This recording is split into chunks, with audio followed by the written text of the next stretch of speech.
Hey everyone, and welcome back to the channel. Today, we're embarking on a truly special journey.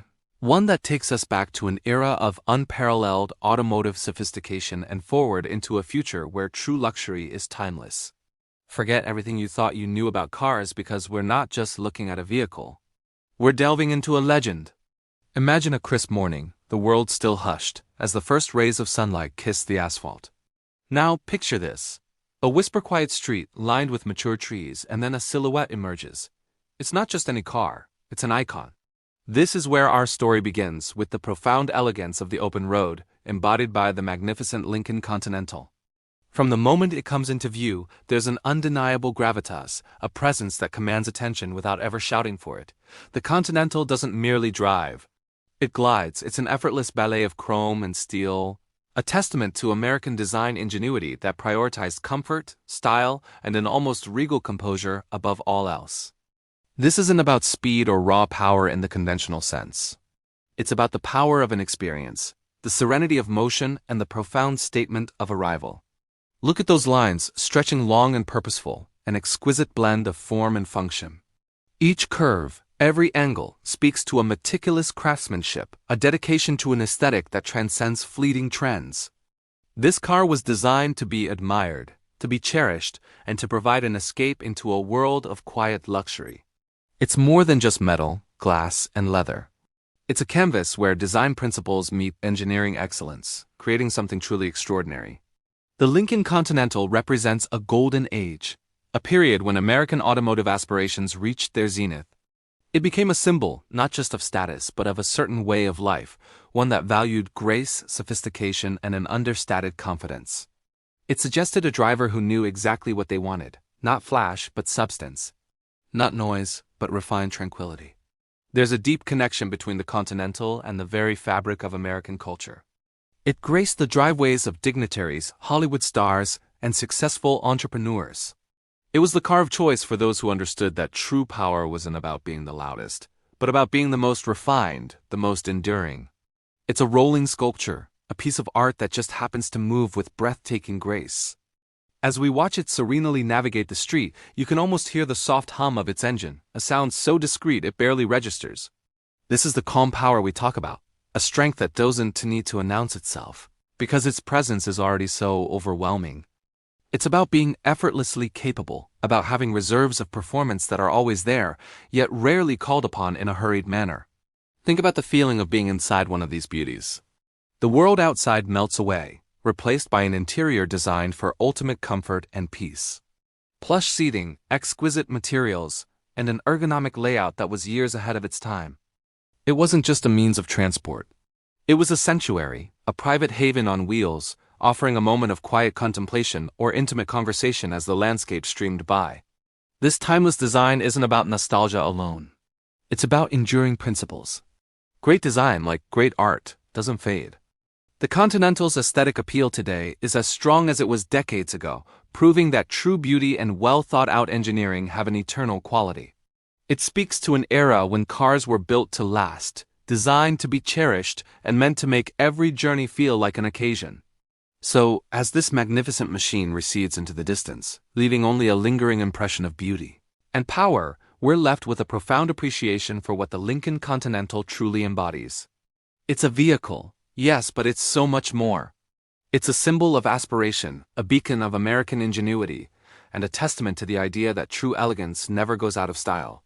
This is just the beginning of our deep dive into the world of the Lincoln Continental. We've only just scratched the surface of its allure. I hope you're as excited as I am to explore its rich history and enduring legacy. If you enjoyed this introduction, please hit that like button, subscribe to the channel for more automotive adventures, and let me know in the comments what the Lincoln Continental means to you. Your engagement truly helps us keep bringing these stories to life. Thanks for watching, and I'll see you in the next chapter. Alright, gear up, history buffs and car enthusiasts, because today we re-revving into the fascinating origin story of an automotive legend. The Lincoln Motor Company. If you thought Henry Ford was the only game in town, prepare to be surprised. We're going back to 1917, a time of immense change and innovation, to meet a man whose dedication to perfection would set a new standard in the auto world. Our story begins with Henry Martin Leland, A name that might not be as famous as Ford or Chevrolet, but whose influence on automotive manufacturing is absolutely monumental. Leland wasn't just an inventor. He was a craftsman, a visionary, and above all, a stickler for precision. He believed that every single component, every gear, every piston, should be manufactured with the utmost accuracy, interchangeable down to the smallest fraction of an inch. This wasn't just a preference for Leland. It was a core principle, a philosophy that guided his entire career.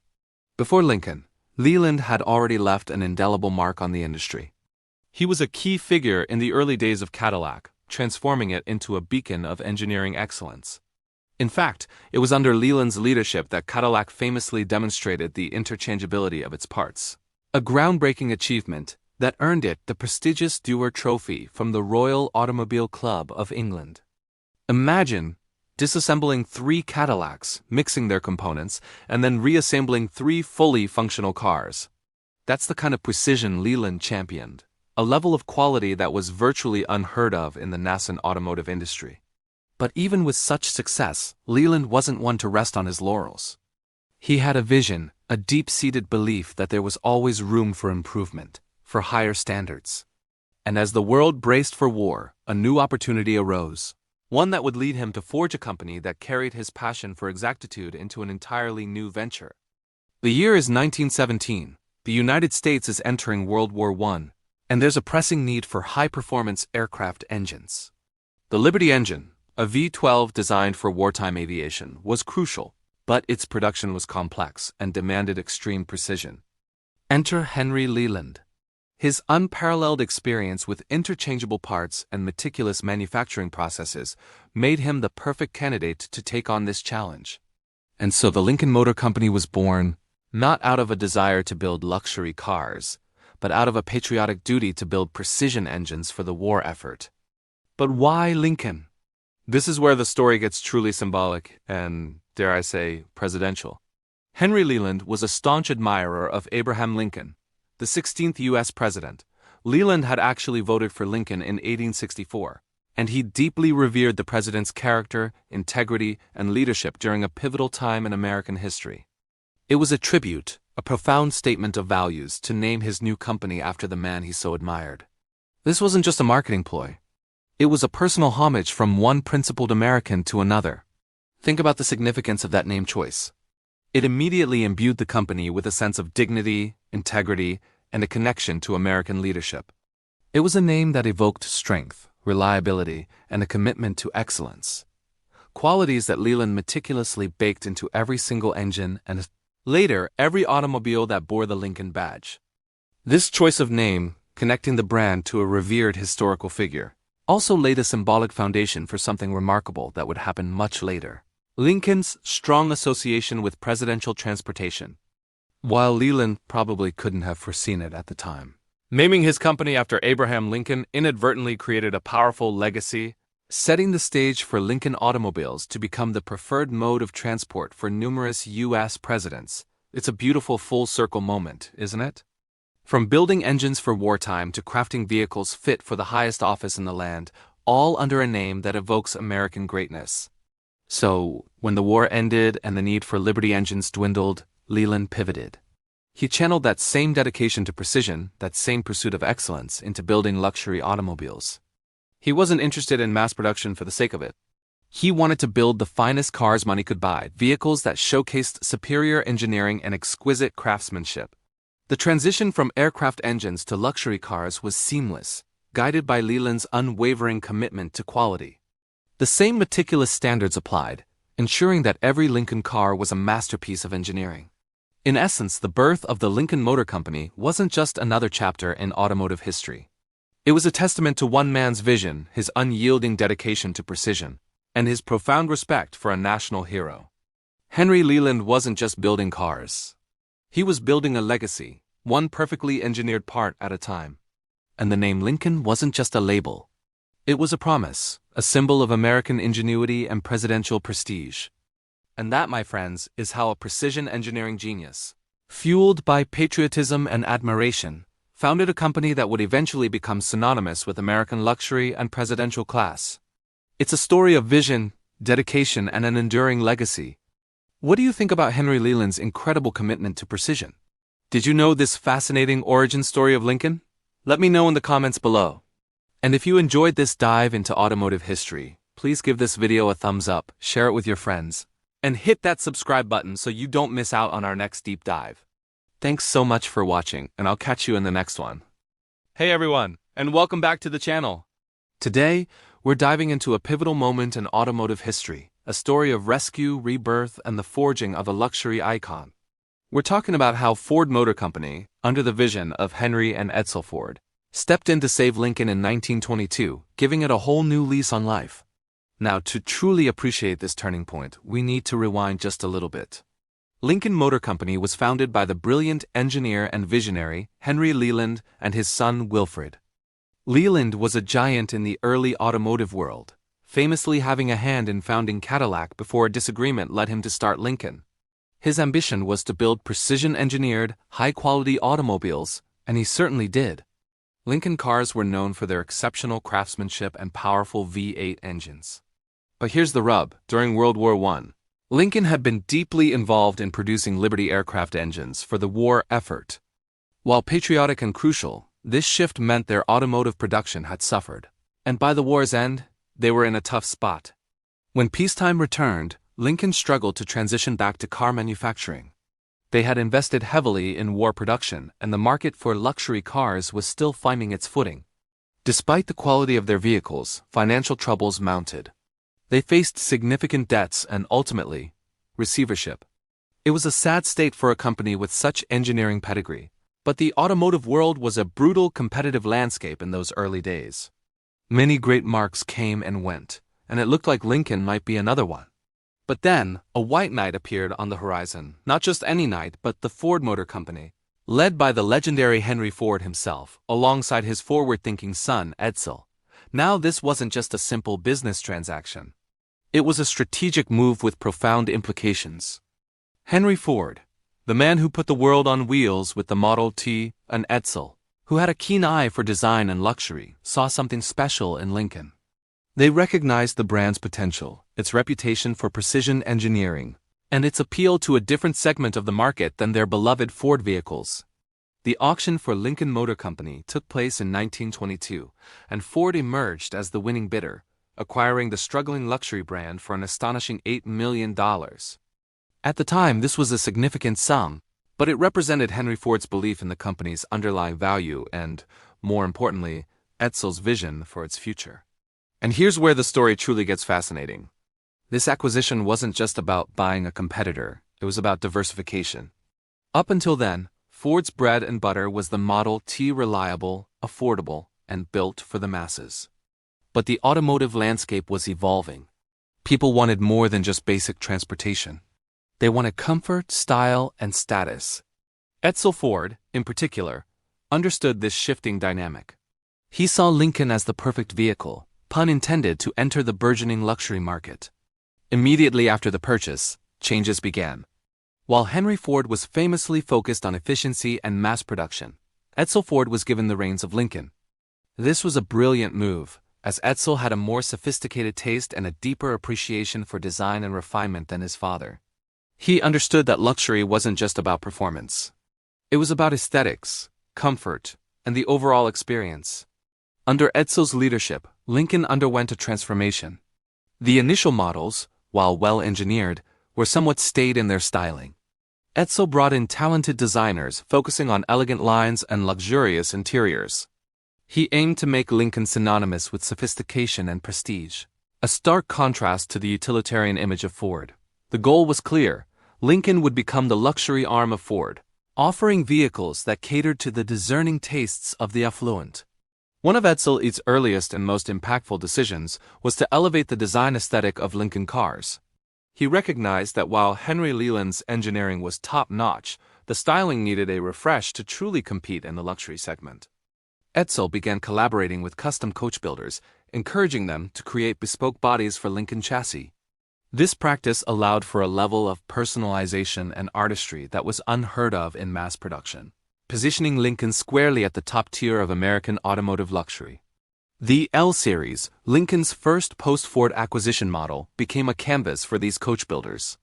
You'd see stunning designs from names like Brunn, Judkins, and LeBaron gracing Lincoln chassis, making each car a unique piece of art. This approach not only garnered critical acclaim, but also captivated wealthy buyers who desired exclusivity and craftsmanship. It was a brilliant strategy that leveraged the existing engineering prowess of Lincoln with a new emphasis on bespoke design. More than just design, Edsel also instilled a culture of uncompromising quality at Lincoln. He ensured that every vehicle produced met stringent standards of fit, finish, and performance. This commitment to excellence helped rebuild and solidify Lincoln's reputation as a premium brand. The cars were powerful, smooth, and incredibly well-appointed, offering a driving experience that rivaled the best in the world. The impact of this acquisition was immense. For Lincoln, it meant survival and the opportunity to flourish under the financial backing and strategic guidance of Ford. It provided stability and resources that allowed the brand to innovate and develop without the constant threat of insolvency. Ford's vast dealer network also opened up new avenues for distribution and sales, dramatically increasing Lincoln's reach. For Ford Motor Company, acquiring Lincoln was a masterstroke of strategic diversification. It allowed them to compete in a completely different market segment without diluting the Ford brand itself. It effectively created a two-tiered automotive empire, Ford for the masses and Lincoln for the elite. This model proved to be incredibly successful and laid the groundwork for how many major automotive groups operate today, with distinct brands targeting different demographics. Think about it. Before 1922, Ford was almost exclusively about the Model T. While groundbreaking, it wasn't a luxury car. The acquisition of Lincoln gave Ford a foothold in the high-end market, allowing them to capture sales from affluent customers who wouldn't necessarily consider a Ford. It expanded their market share and demonstrated a sophisticated understanding of the evolving automotive industry. The 1920s saw Lincoln establish itself firmly as a premier American luxury brand. It became the preferred choice for dignitaries, celebrities, and business magnates. Its reputation for durability, powerful V8 engines, and elegant design grew steadily, thanks in large part to Edsel Ford's unwavering commitment to quality and aesthetics. The rescue wasn't just about keeping a company afloat. It was about realizing its full potential and elevating it to new heights. So the story of Ford buying Lincoln in 1922 is more than just a business deal. It's a testament to vision, strategic thinking, and the power of a son's influence in shaping a legacy. Henry Ford provided the means, but it was Edsel Ford's refined taste and leadership that truly sculpted Lincoln into the luxury icon we know today. It's a classic tale of a struggling company finding new life and purpose, ultimately enriching the entire automotive landscape. What do you think about this pivotal moment in automotive history? Did you know the story behind Lincoln's rescue? Let us know in the comments below. If you enjoyed this dive into the past, please give this video a thumbs up, and don't forget to subscribe for more fascinating automotive stories. Thanks for watching, and we'll see you in the next one. Hey everyone, welcome back to the channel. Today we're taking a fascinating journey back in time, specifically to a pivotal moment in automotive history, and the brilliant mind behind it, Edsel Ford. We're diving into Chapter 4 of our series, exploring Edsel's extraordinary vision of quiet luxury, and how it ultimately gave birth to one of the most iconic vehicles ever created, the Lincoln Continental concept. Now, when you think of the Ford family, Henry Ford often comes to mind first, right? The pioneer of the assembly line putting America on wheels. But his son, Edsel, was a different kind of visionary. While Henry was all about mass production and affordability, Edsel possessed an innate sense of style, elegance, and an appreciation for art and design that transcended the purely utilitarian. He understood that a car could be more than just transportation. It could be a statement, a piece of art, and a reflection of personal taste. Edsel Ford's story is one of a man caught between two worlds. On one hand, he was deeply respectful of his father's industrial might and commitment to making cars accessible to everyone.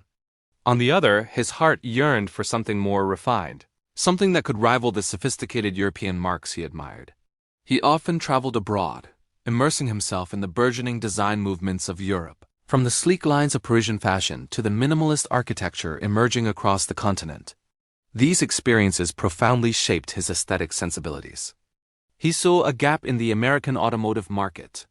While there were luxury cars, many were quite ostentatious, often prioritizing size and chrome over genuine refinement.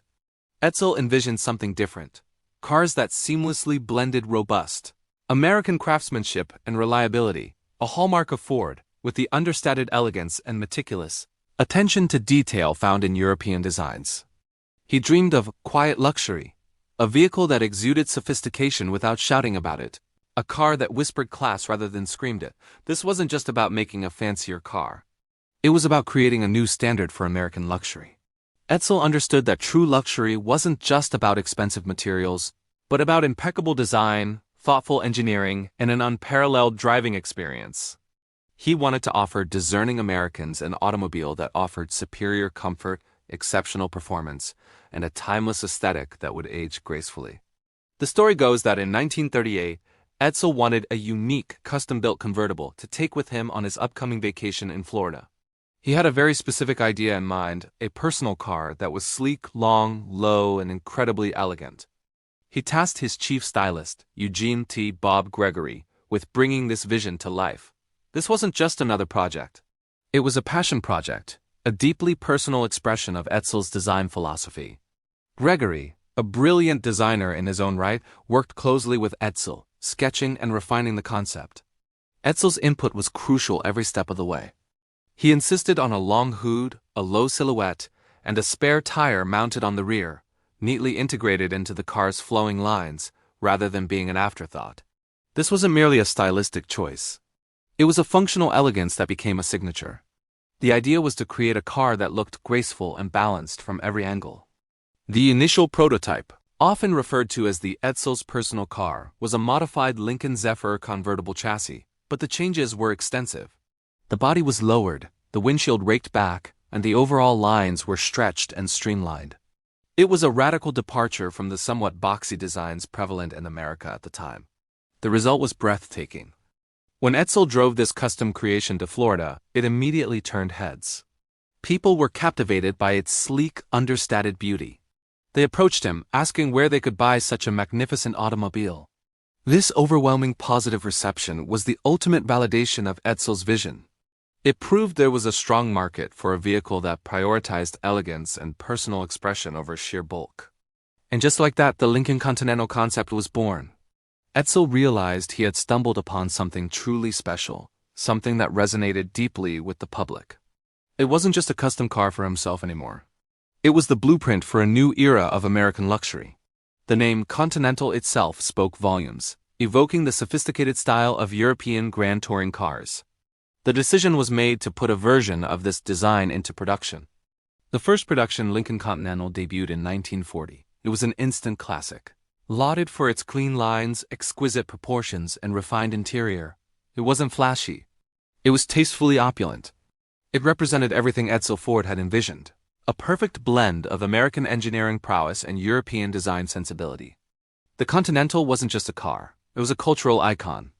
It symbolized a new kind of American luxury, one that valued subtlety and sophistication. It became the car of choice for movie stars, industrialists, and anyone who appreciated timeless design.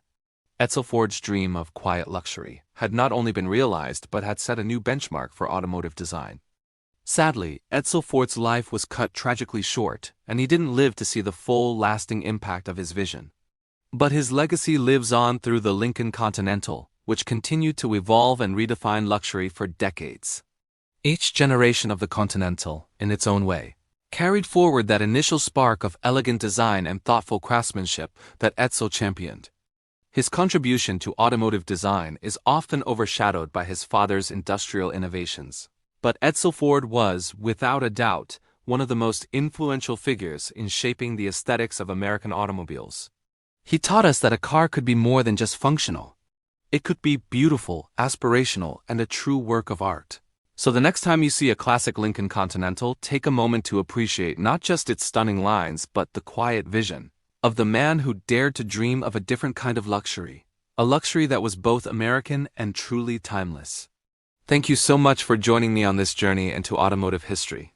If you enjoyed this deep dive into Edsel Ford's incredible vision, please give this video a thumbs up, share it with your friends, and make sure to subscribe to the channel so you don't miss our next chapter. We love hearing your thoughts, so leave a comment below and let us know what you think about the Lincoln Continental. See you next time. Hey everyone, welcome back to the channel. Today, we're diving deep into automotive history, specifically Chapter 5. The first Continental, 1939's rolling sculpture. Get ready to journey back to a time when cars weren't just transportation. They were works of art, personal statements, and sometimes even unexpected revolutions. Our focus today is on a true legend. The original 1939 Continental, Edsel Ford's personal car that, quite frankly, became an instant icon of style, refinement, and understated luxury. This isn't just a story about a car. It's about vision, craftsmanship, and how a single design can reshape an industry. So, let's set the scene. It's the late 1930s.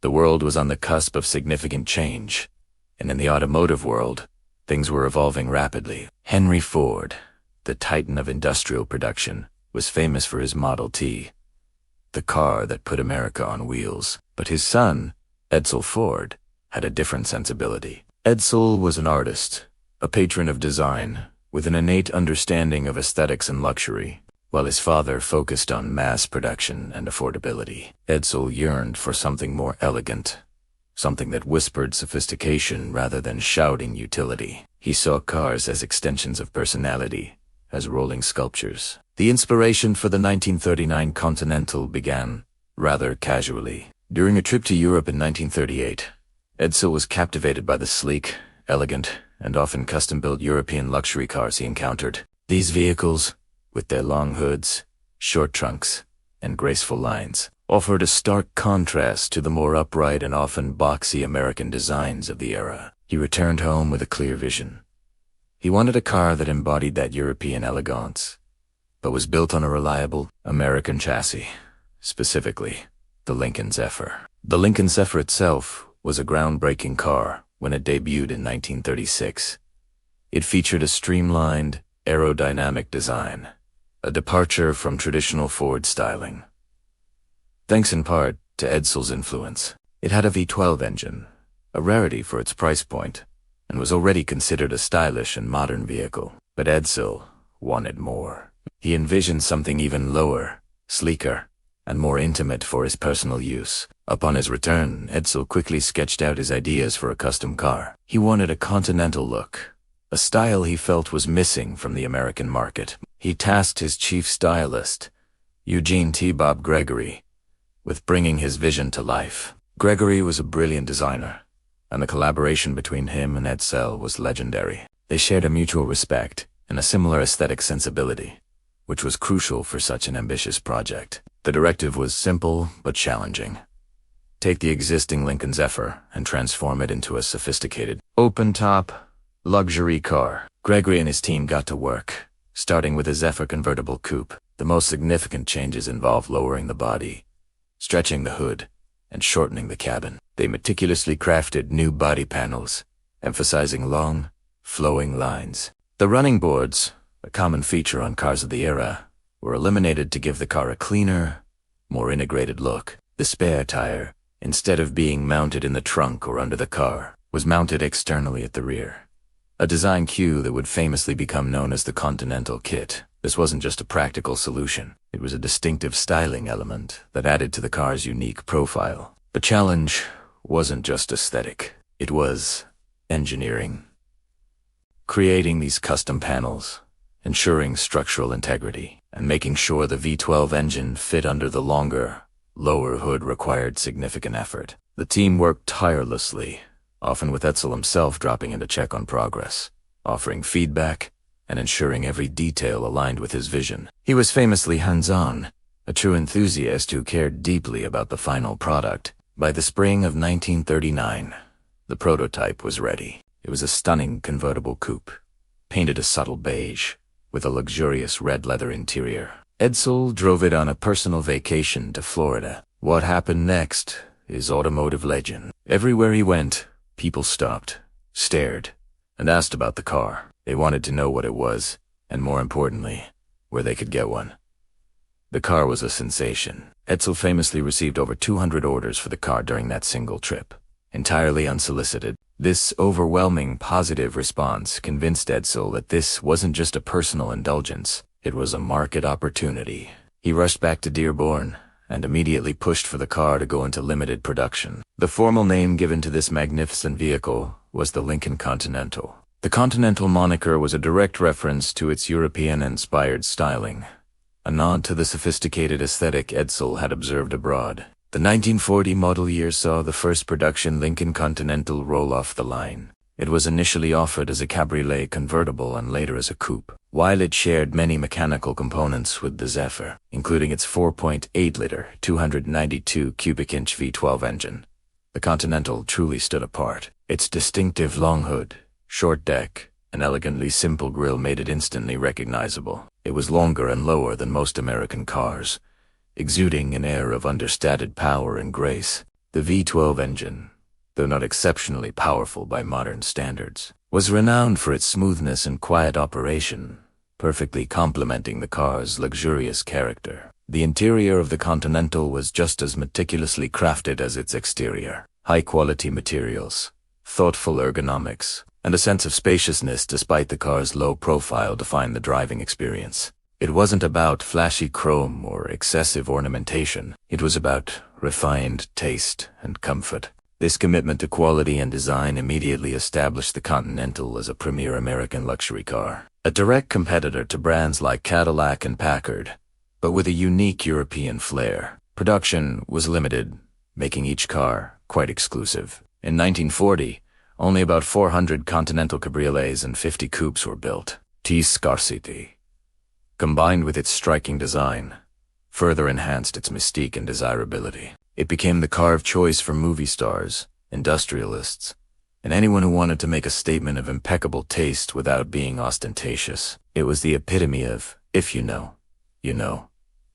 The 1939 prototype and subsequent production models quickly earned a reputation as rolling sculptures. They weren't just cars, they were functional art. Their design was so influential that it inspired countless other automotive designs for decades to come. The Continental look became synonymous with elegance and sophistication, a benchmark for American luxury cars. Tragically, Edsel Ford passed away prematurely in 1943. However, his legacy lived on through the Continental. It was his personal vision, his artistic sensibility, and his commitment to design excellence that brought this automotive masterpiece to life. The Continental proved that Ford Motor Company, often associated with mass production, could also produce vehicles of extraordinary beauty and luxury. The original 1939 Continentals set the stage for all future Continentals, establishing a lineage of cars known for their distinctive style and luxurious appeal. It was a car that dared to be different, a car born from a personal desire for beauty and refinement, and a car that ultimately captured the hearts of a nation. It showed that good design, even in a custom car, could have a profound impact on mass production and consumer desires. To this day, the 1939 Continental is highly sought after by collectors and enthusiasts. It's not just a classic car, it's a piece of history, a testament to a unique father-son dynamic in the automotive world, and a symbol of timeless design. When you see one, you can't help but appreciate its graceful lines, its understated power, and the sheer artistry that went into its creation. It truly was, and remains, a rolling sculpture. And that wraps up our look at the incredible 1939 Continental. What do you think of this masterpiece? Let us know in the comments below. If you enjoyed this journey through automotive history, please give us a thumbs up, share this video with fellow car enthusiasts, and don't forget to subscribe to the channel for more fascinating stories like this one. Your support helps us keep bringing you these deep dives into the world of cars. Thanks for watching, and we'll see you in the next chapter. Hey everyone, welcome back to the channel. Today, we're revving up our time machine and taking a grand tour back to one of the most transformative eras for American automobiles, the post-war prestige years of Lincoln, from the 1940s right through the 1950s. We're talking about a time when Lincoln didn't just build cars. They crafted rolling symbols of a nation's renewed hope and burgeoning prosperity. So buckle up, because this is Chapter 6, the post-war prestige. When World War II finally ended, it wasn't just a collective sigh of relief. It was an explosion of optimism. America was ready to leave rationing and sacrifice behind and embrace a future filled with progress, comfort, and a good dose of glamour. And what better way to signal that new era than with a magnificent, powerful automobile? Lincoln was perfectly positioned to answer that call, and boy, did they deliver. Before the war, Lincoln had already established itself as a luxury brand, thanks in large part to iconic designs like the Continental. But the post-war period gave them a unique opportunity to solidify that reputation, to truly etch themselves into the American dream. The demand for new cars was absolutely insatiable. Production lines that had been churning out tanks and planes now switched back to civilian vehicles, and Lincoln was among the first to roll out truly aspirational models. Think about it. Families were reuniting, economies were booming, and people wanted to show off their newfound stability and success. They wanted cars that were not just transportation but statements. Lincoln understood this perfectly. They weren't just selling cars. They were selling a vision of the American dream on wheels. One of the most immediate and impactful cars to emerge from the post-war era was the 1946 Lincoln. It wasn't a completely new design, but it was a refreshed and refined version of its pre-war predecessors. It still exuded that classic luxury, but with a palpable sense of renewed vigor. These cars often featured bold chrome accents, plush interiors, and that unmistakable long, stately silhouette that screamed sophistication. They brought back the V12 engine for a short period, which was a huge draw, signaling power, and an almost aristocratic feel. But it was the late 1940s and early 1950s that really saw Lincoln hit its stride in defining post-war prestige. We're talking about the introduction of models that truly embraced modern design and powerful performance. The late 40s saw the return and evolution of the Continental nameplate, maintaining its distinctive elegance. And then, as we moved into the 1950s, Lincoln started pushing boundaries even further. The early 1950s were a turning point. Lincoln introduced a new design language, moving away from the more rounded pre-war aesthetics to something sleeker, more dynamic, and utterly contemporary. These cars were longer, lower, and wider, featuring prominent grilles and tail fins that, while not as outlandish as some competitors, definitely hinted at the jet age and a future of speed and progress. Consider the 1952 Lincoln Capri and Cosmopolitan. These weren't just big cars. They were architectural masterpieces on wheels.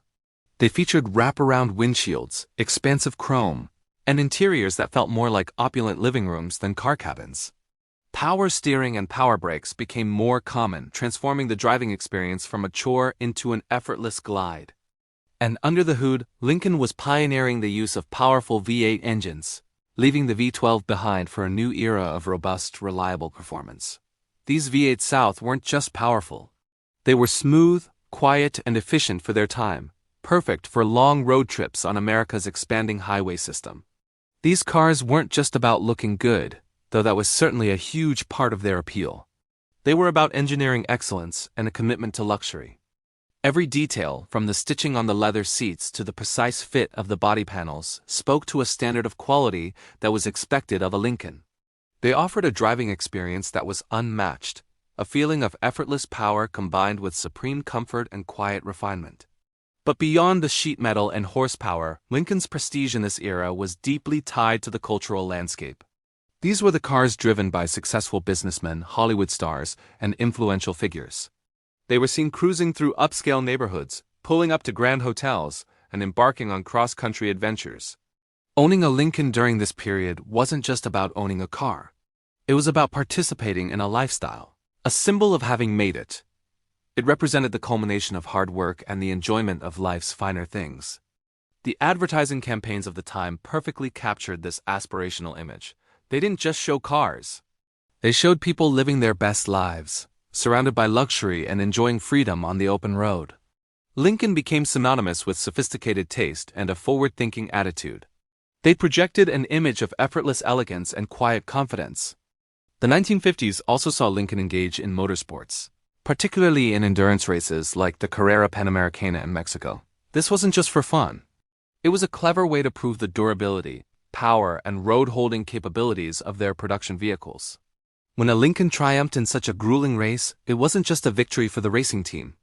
It was a victory for the brand, reinforcing the idea that these beautiful, luxurious cars were also incredibly robust and engineered to perform. This blend of elegance and performance further cemented their prestigious standing. As the decade drew to a close, Lincoln was already preparing for its next iconic chapter with the introduction of the Continental Mark II in 1956, a car so exclusive and expensive it practically defined ultra-luxury. But the groundwork for that level of prestige was meticulously laid in the decade following the war. Lincoln's commitment to powerful engines, stately designs, and an unwavering focus on luxury positioned them as the automotive benchmark for those who sought not just a car, but a statement of their post-war success and optimism. So when you look back at the Lincolns of the 1940s and 50s, you're not just seeing old cars. You're seeing the embodiment of an era, a time when a nation dared to dream big, and Lincoln provided the grand, powerful, and utterly prestigious vehicles to carry those dreams forward. They truly solidified their reputation, crafting automobiles that were, and still are, revered symbols of post-war optimism and American luxury. Thank you so much for joining me on this journey through Lincoln's post-war prestige.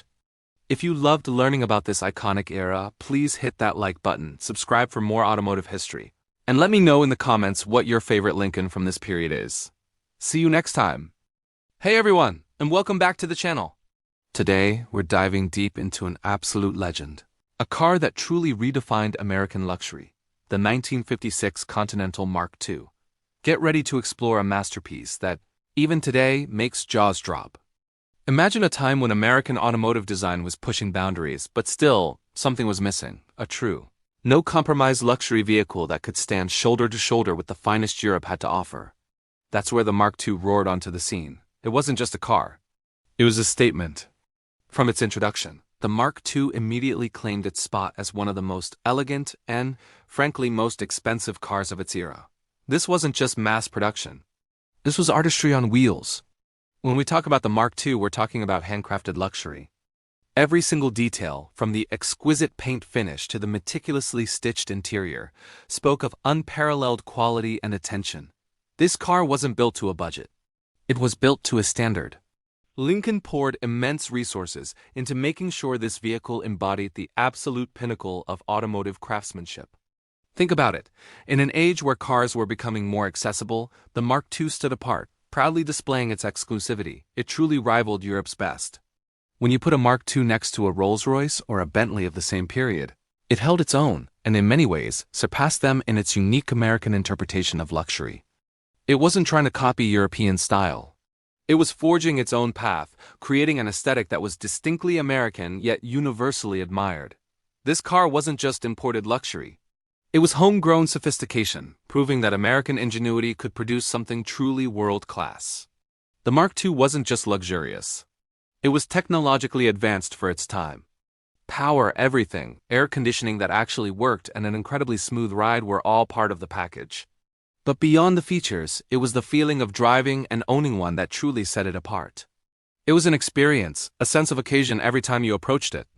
The heavy, reassuring thud of the door closing, the rich scent of fine leather, these were the sensory delights that made the Mark II so special. And let's not forget about its impact on popular culture. The Mark II became an instant icon, gracing the driveways of Hollywood stars, business magnates, and even political figures. It was the car you drove when you had truly arrived. Its sleek, understated lines and formidable presence made it a favorite on screen and in magazines, cementing its status as a symbol of success and refined taste. Even Elvis Presley owned one. But beyond the glitz and glamour, the Mark II was a testament to Ford's ambition. After World War II, America was booming, and there was a desire for luxury that reflected this new prosperity. Ford, specifically under the guidance of William Clay Ford Sr., saw an opportunity to create a halo car for the Lincoln brand, one that would elevate its entire image and showcase what American engineering and design could truly achieve. The vision was clear: build a car without compromise. Cost was a secondary consideration to quality and prestige. This philosophy is what allowed the engineers and designers to push boundaries, to select the finest materials, and to ensure that every Mark II that left the factory was nothing short of perfection. It was an astonishing undertaking for any car manufacturer, especially one in the highly competitive American market. From the distinctive long hood and short deck profile to the absence of unnecessary chrome, the Mark II's design was a masterclass in elegant simplicity. It wasn't flashy. It was confident. It conveyed luxury through proportion, balance, and meticulous detailing rather than overt ornamentation. This design philosophy has influenced countless cars that followed, and its timeless appeal is still evident today. It truly looks good from every angle, doesn't it? So, while its production run was relatively short, the legacy of the Continental Mark II endures. It reminds us that American automotive design can achieve the highest echelons of luxury and craftsmanship. It was a bold statement, a moonshot project that paid off in terms of prestige and influence. Even if it wasn't a massive commercial success, it proved that America could produce an American Rolls-Royce, a car that was truly world-class and uniquely its own. What a fantastic journey through automotive history. I hope you enjoyed this deep dive into the magnificent Continental Mark II. It's a car that continues to inspire awe and admiration, a true icon of American sophistication. If you loved learning about this classic, please hit that like button, subscribe for more incredible car stories, and let me know in the comments what other legendary vehicles you'd like us to explore. Your support means the world. Thanks for watching, and I'll catch you in the next one. Hey everyone, and welcome back to the channel. Today, we're diving deep into automotive history to explore a car that didn't just turn heads. It completely reshaped an industry. We're talking about Chapter 8 in our series, focusing on a true icon, the 1961 Lincoln Continental. Get ready, because this isn't just a car. It's a design revolution. Before 1961, American luxury cars were often characterized by their excess. Think flamboyant tail fins, acres of chrome, and designs that prioritized flash over finesse. But then, something radical happened. Ford, under the visionary leadership of Robert McNamara and designer Elwood Ennill, decided to strip away the unnecessary and create something truly timeless. The result was the 1961 Lincoln Continental, a car that, even today, looks incredibly modern and sophisticated. Let's talk about those groundbreaking design elements. The first thing you notice are the clean lines. Gone were the ostentatious fins and Baroque ornamentation. In their place was a sleek, sculpted body that exuded understated elegance. It was a bold departure, a statement that luxury didn't need to shout to be heard.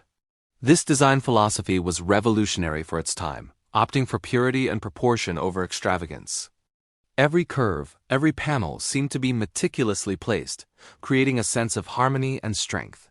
It looked substantial, yet effortlessly graceful. And then there are those unforgettable rear hinge doors. Affectionately known as suicide doors, though that term feels a bit dramatic for such a refined feature, they were a hallmark of the Continental's unique character. These doors weren't just a styling gimmick. They offered an unparalleled entry and exit experience, particularly for rear passengers. Imagine stepping into the back of a Continental. The door swings wide, almost inviting you in, offering an expansive opening that no conventional door could match. It added an air of theatricality and sophistication, making every arrival and departure feel like an event. Beyond their practicality, they contributed significantly to the car's distinctive silhouette, giving it a longer, more elegant profile. Now, let's discuss the minimalist chrome. In an era where chrome was practically plastered onto every available surface, the 1961 Continental adopted a restrained approach. The chrome accents were used strategically, highlighting key features rather than overwhelming the design. A slender strip running along the side, the elegant grille, the delicate window surrounds, each piece of chrome served a purpose, acting like fine jewelry rather than gaudy adornment. This deliberate use of chrome underscored the car's commitment to clean design and refined taste. It communicated luxury through subtlety, a concept that was truly ahead of its time. This wasn't about showing off. It was about presenting a meticulously crafted object. The interior of the 1961 Continental was just as revolutionary as its exterior. It continued the theme of understated luxury and thoughtful design. The cabin was spacious and airy, designed for comfort and ease. High-quality materials like rich leather, genuine wood, and polished metals were used throughout, but always with a focus on durability and elegance. The dashboard was clean and uncluttered, with instruments that were easy to read and controls that were intuitively placed. This was an interior designed not just to be beautiful, but to be a truly pleasant environment for both driver and passengers. Every detail, from the comfortable seating to the meticulous stitching, spoke volumes about the car's premium quality and its dedication to the occupant experience. This car wasn't just beautiful, it was incredibly well engineered. The 1961 Continental was built with a level of quality and precision that was uncommon in American cars of the era. Ford invested heavily in improving manufacturing processes, resulting in a vehicle with exceptional fit and finish. This commitment to quality was a core part of its appeal and helped solidify its reputation as a truly premium automobile. It drove like a dream too, offering a smooth, quiet, and powerful ride that was perfectly suited for long-distance cruising. The ride quality was often described as floating on air, a testament to its advanced suspension and robust construction. The impact of the 1961 Lincoln Continental cannot be overstated. It immediately became a symbol of modern American luxury, influencing automotive design for decades to come. Its clean lines and minimalist aesthetic helped usher in a new era of automotive styling, inspiring other manufacturers to rethink their own designs. It proved that less could indeed be more, and that sophistication didn't require extravagance. It wasn't just popular among the elite. It was celebrated by design critics and the public alike. This car quickly became a cultural icon, representing a sophisticated, forward-thinking America. It's often cited as one of the most beautiful and influential American cars ever made, and it's easy to see why. Its enduring appeal lies in its timeless design. Unlike many cars of its era, which now look distinctly dated, the 1961 Continental retains an aura of sophistication and elegance that transcends trends. You could park one of these next to a modern luxury car today, and it would still command attention and respect. Its lines are so pure, so perfectly balanced that they continue to captivate and inspire. It's a testament to the power of truly great design to withstand the test of time. This car represents a pivotal moment in automotive history, a bold step towards a future where design was driven by purpose and elegance rather than fleeting fads. The 1961 Lincoln Continental wasn't just a car. It was a statement, a philosophy on wheels, and a masterpiece that continues to inspire and awe generations of automotive enthusiasts. Its legacy is etched into the very fabric of American car design, proving that true innovation stands the test of time. What are your thoughts on the 1961 Lincoln Continental? Do you agree it's one of the most influential cars ever? Let us know in the comments below. If you enjoyed this deep dive into automotive design history, please hit that like button, subscribe to the channel for more incredible stories, and share this video with fellow car enthusiasts. Your support means the world to us. Thanks for watching, and we'll catch you in the next chapter. Hey everyone, and welcome back to the channel. Today, we're diving deep into a fascinating piece of American history. A story that perfectly blends automotive excellence with presidential prestige. We're talking about Chapter 9 in the grand narrative of presidential transport, the White House choosing Lincoln. Specifically, how the iconic Lincoln Continental became the ultimate symbol of dignity, safety, and undeniable style for the leader of the free world. Get ready to buckle up for a ride through luxury, history, and a touch of political horsepower. So imagine this, the mid-20th century, a time when America was booming and the automobile was more than just transport. It was a statement. When it came to presidential vehicles, the stakes were incredibly high. This wasn't just about getting from point A to point B, it was about projecting an image of power, stability, and American ingenuity to the entire world. And that's where the Lincoln Continental truly shone. Its journey to becoming the official presidential limousine is a testament to its unparalleled qualities. Let's start with dignity. What does it mean for a car to embody dignity? For the Lincoln Continental, it was its commanding presence. From the moment it rolled off the assembly line, it exuded an aura of understated elegance and robust authority. Its long, sleek lines, the distinctive grille, and that commanding stance weren't just design choices.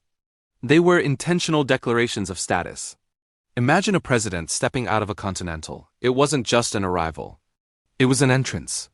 This wasn't some flashy, ostentatious display. It was a sophisticated, powerful statement of American leadership. The sheer scale and craftsmanship spoke volumes without needing to shout. The government selection process for a presidential limousine was, as you can imagine, incredibly rigorous. It wasn't just about looks. Dignity also came from its reliability and its reputation as a top-tier American-made vehicle. In an era where domestic industry was a point of national pride, choosing a Lincoln, a product of Ford Motor Company, was a strategic and symbolic move. It showcased American engineering prowess and demonstrated confidence in homegrown manufacturing. Every detail, from the smooth ride to the hushed interior, contributed to an environment befitting the highest office. Now, let's talk about safety, a paramount concern for any head of state. For presidential limousines, safety isn't a feature. It's a foundation. The early Lincoln Continentals, chosen for presidential service, even before the most extreme modifications, were already built with a level of solidity and structural integrity that set them apart. They were robust, heavy vehicles, designed to be durable and reliable under challenging conditions. But for presidential use, these vehicles underwent incredible transformations.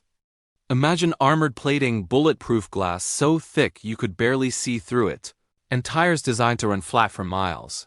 These weren't standard options. The Secret Service worked tirelessly with Lincoln engineers to integrate cutting-edge protective measures. We're talking about communications equipment, specialized air conditioning systems to protect against biological threats, and even fire suppression systems. These cars became mobile fortresses, rolling sanctuaries for the president.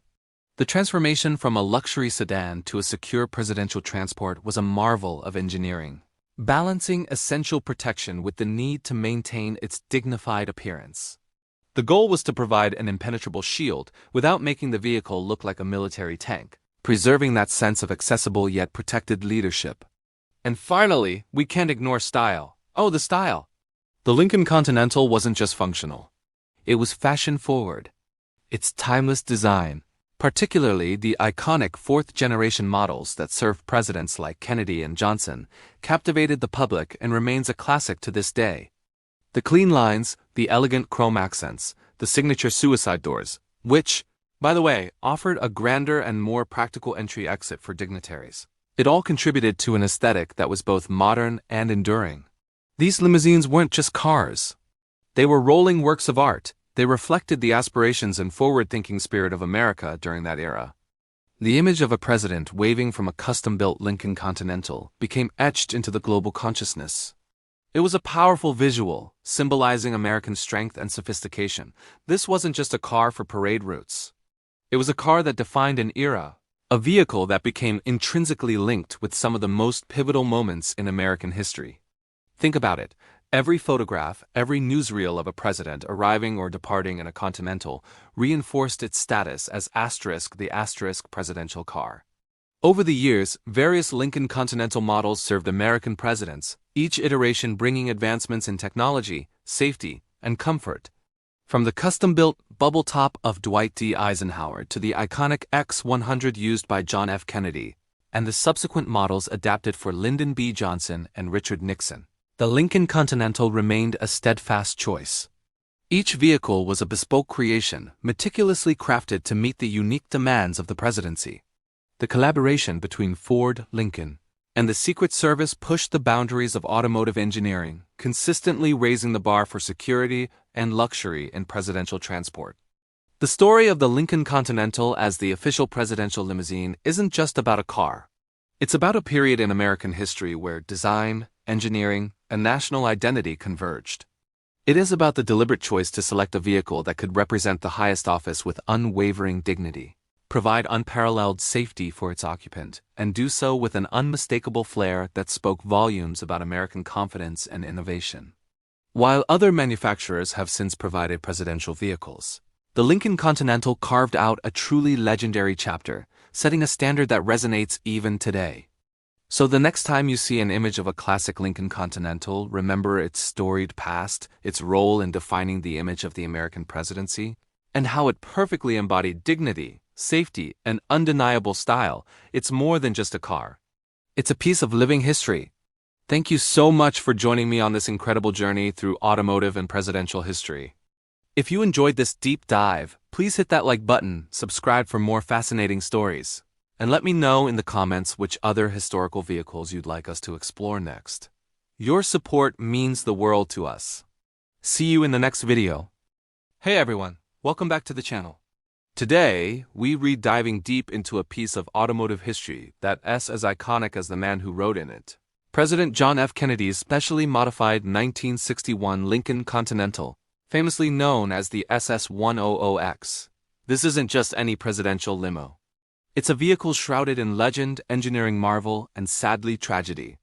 From the moment JFK took office, he wanted a presidential car that reflected the modern, forward-thinking image of his administration. He opted for the stylish and sleek 1961 Lincoln Continental convertible. But this wasn't just pulled off a dealership lot. This car was destined for a complete transformation, undertaken by Hess and Eisenhart, a specialized coach builder known for their bespoke conversions. They were tasked with creating a state-of-the-art presidential parade vehicle, a moving symbol of American power and sophistication. The standard 1961 Lincoln Continental was already a beautiful car, celebrated for its elegant lines and suicide doors. But for presidential duty, it needed a serious upgrade. The SS-100X, as it was officially designated by the Secret Service, was literally stretched and enhanced to become a mobile command center and a parade float all in one. The primary goal was visibility for the president and the public, which meant a convertible top was essential for those grand processions. Let's talk about some of its incredible custom features. First off, the car was significantly lengthened by 3.5 feet, bringing its total length to over 21 feet. This extension wasn't just for aesthetics. It allowed for more interior space, particularly for an additional rear seat section that could be raised for better visibility during parades. Imagine a small platform rising from the floor, allowing JFK to wave to crowds from a more elevated position. This was revolutionary for its time. Another key modification was the addition of multiple interchangeable tops. While we often think of it as a convertible, it actually had a series of removable tops: a standard soft top, a transparent plastic bubble top for inclement weather, and a more robust hardtop.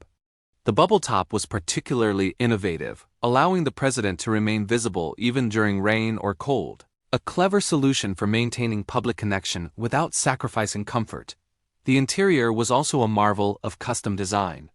It featured 2 rear bench seats, allowing for more passengers, typically security detail or other dignitaries. The seats themselves were designed for maximum comfort during long parades, upholstered in fine leather, and equipped with communication systems. Remember, this was before cell phones, so having secure two-way radios built into the vehicle was cutting-edge technology. Security, of course, was paramount, even if it wasn't immediately obvious. The car incorporated heavy-duty chassis modifications and reinforced suspension to handle the increased weight and stress of its custom features, and later, armor. While the original design focused on openness, the underlying structure was built with a robust foundation. There were also footrests and grab handles for Secret Service agents who often stood on, running boards or rode on the back bumper during parades. Beyond the physical structure, the car also included a suite of sophisticated communication equipment. There were multiple radio transceivers, a siren, and even a red telephone directly connected to the White House Situation Room. This was not just a car. It was a mobile presidential office and a rolling symbol of American executive power. Every detail, from the additional air conditioning units to keep the interior cool during long parades, to the unique lighting systems for nighttime events, was meticulously planned and executed. The SS-100X became inextricably linked with President Kennedy's image. It was seen in countless photographs and newsreels, carrying him to state functions, parades, and public appearances. It symbolized his youthful charisma and his desire to be accessible to the American people. The car was more than just transportation. It was a stage, a backdrop for his presidency. However, the historical significance of the SS-100X took a tragic turn on November 22, 1963. In Dallas, Texas, it was in this very car, with its open top, that President Kennedy was assassinated. That day fundamentally changed not only American history, but also the future of presidential transportation. The vulnerability exposed by the open-top design led to an immediate re-evaluation of presidential security. Despite the tragedy, the SS-100X's story didn't end there. In a controversial decision, the car was not immediately retired, but instead underwent further modifications to enhance its security. It was armored, a bulletproof hardtop was added. The windows were replaced with bullet-resistant glass, and the rear passenger compartment was redesigned to be more secure. It even received a new coat of black paint, replacing its original presidential blue, perhaps as a somber acknowledgement of its past. This highly modified version continued to serve presidential motorcades for years, used by Presidents Johnson, Nixon, Ford, and Carter, albeit with significantly altered functionality and appearance. Today, the SS-100X stands as a poignant artifact at the Henry Ford Museum in Dearborn, Michigan. It's a powerful symbol of a presidency cut short, a testament to American automotive engineering and a stark reminder of the evolving challenges of presidential security. When you see it, you're not just looking at a car. You're re-looking at a piece of history that witnessed both the grandeur and the heartbreak of an era. The SS-100X represents a fascinating intersection of design, technology, and political history. It started as an elegant luxury car, transformed into a state-of-the-art presidential parade vehicle, became a tragic monument, and then evolved into an armored fortress. Its journey mirrors the changes in American society and the role of its highest office. So the next time you hear about JFK, remember the SS-100X, the Lincoln Continental that carried him through triumphs and ultimately through tragedy. It's a powerful reminder of how objects can become ingrained in our collective memory, carrying stories far beyond their original purpose. Thank you so much for joining me on this historical ride. If you found this deep dive into JFK's iconic Lincoln fascinating, please hit that like button, share this video with fellow history buffs, and don't forget to subscribe to the channel for more stories from the crossroads of history and automotive design. Your support means the world. See you next time. Today, we're stepping back in time to a truly pivotal moment in American history, one that forever altered the course of a nation. We're talking about November 22nd, 1963, a day etched into our collective memory as the day President John F. Kennedy was tragically assassinated in Dallas, Texas. It's a somber chapter, but one that demands our understanding, and as we recount these events, we'll do so with the utmost respect. Our focus today isn't just on the tragedy itself, but on a specific, silent witness to history, the presidential limousine. This car, a symbol of power and progress, unwittingly became a central figure in one of the darkest days America has ever seen. And its role fundamentally reshaped how we think about presidential security forever after. Let's set the scene. It was a beautiful, sunny Friday morning in Dallas.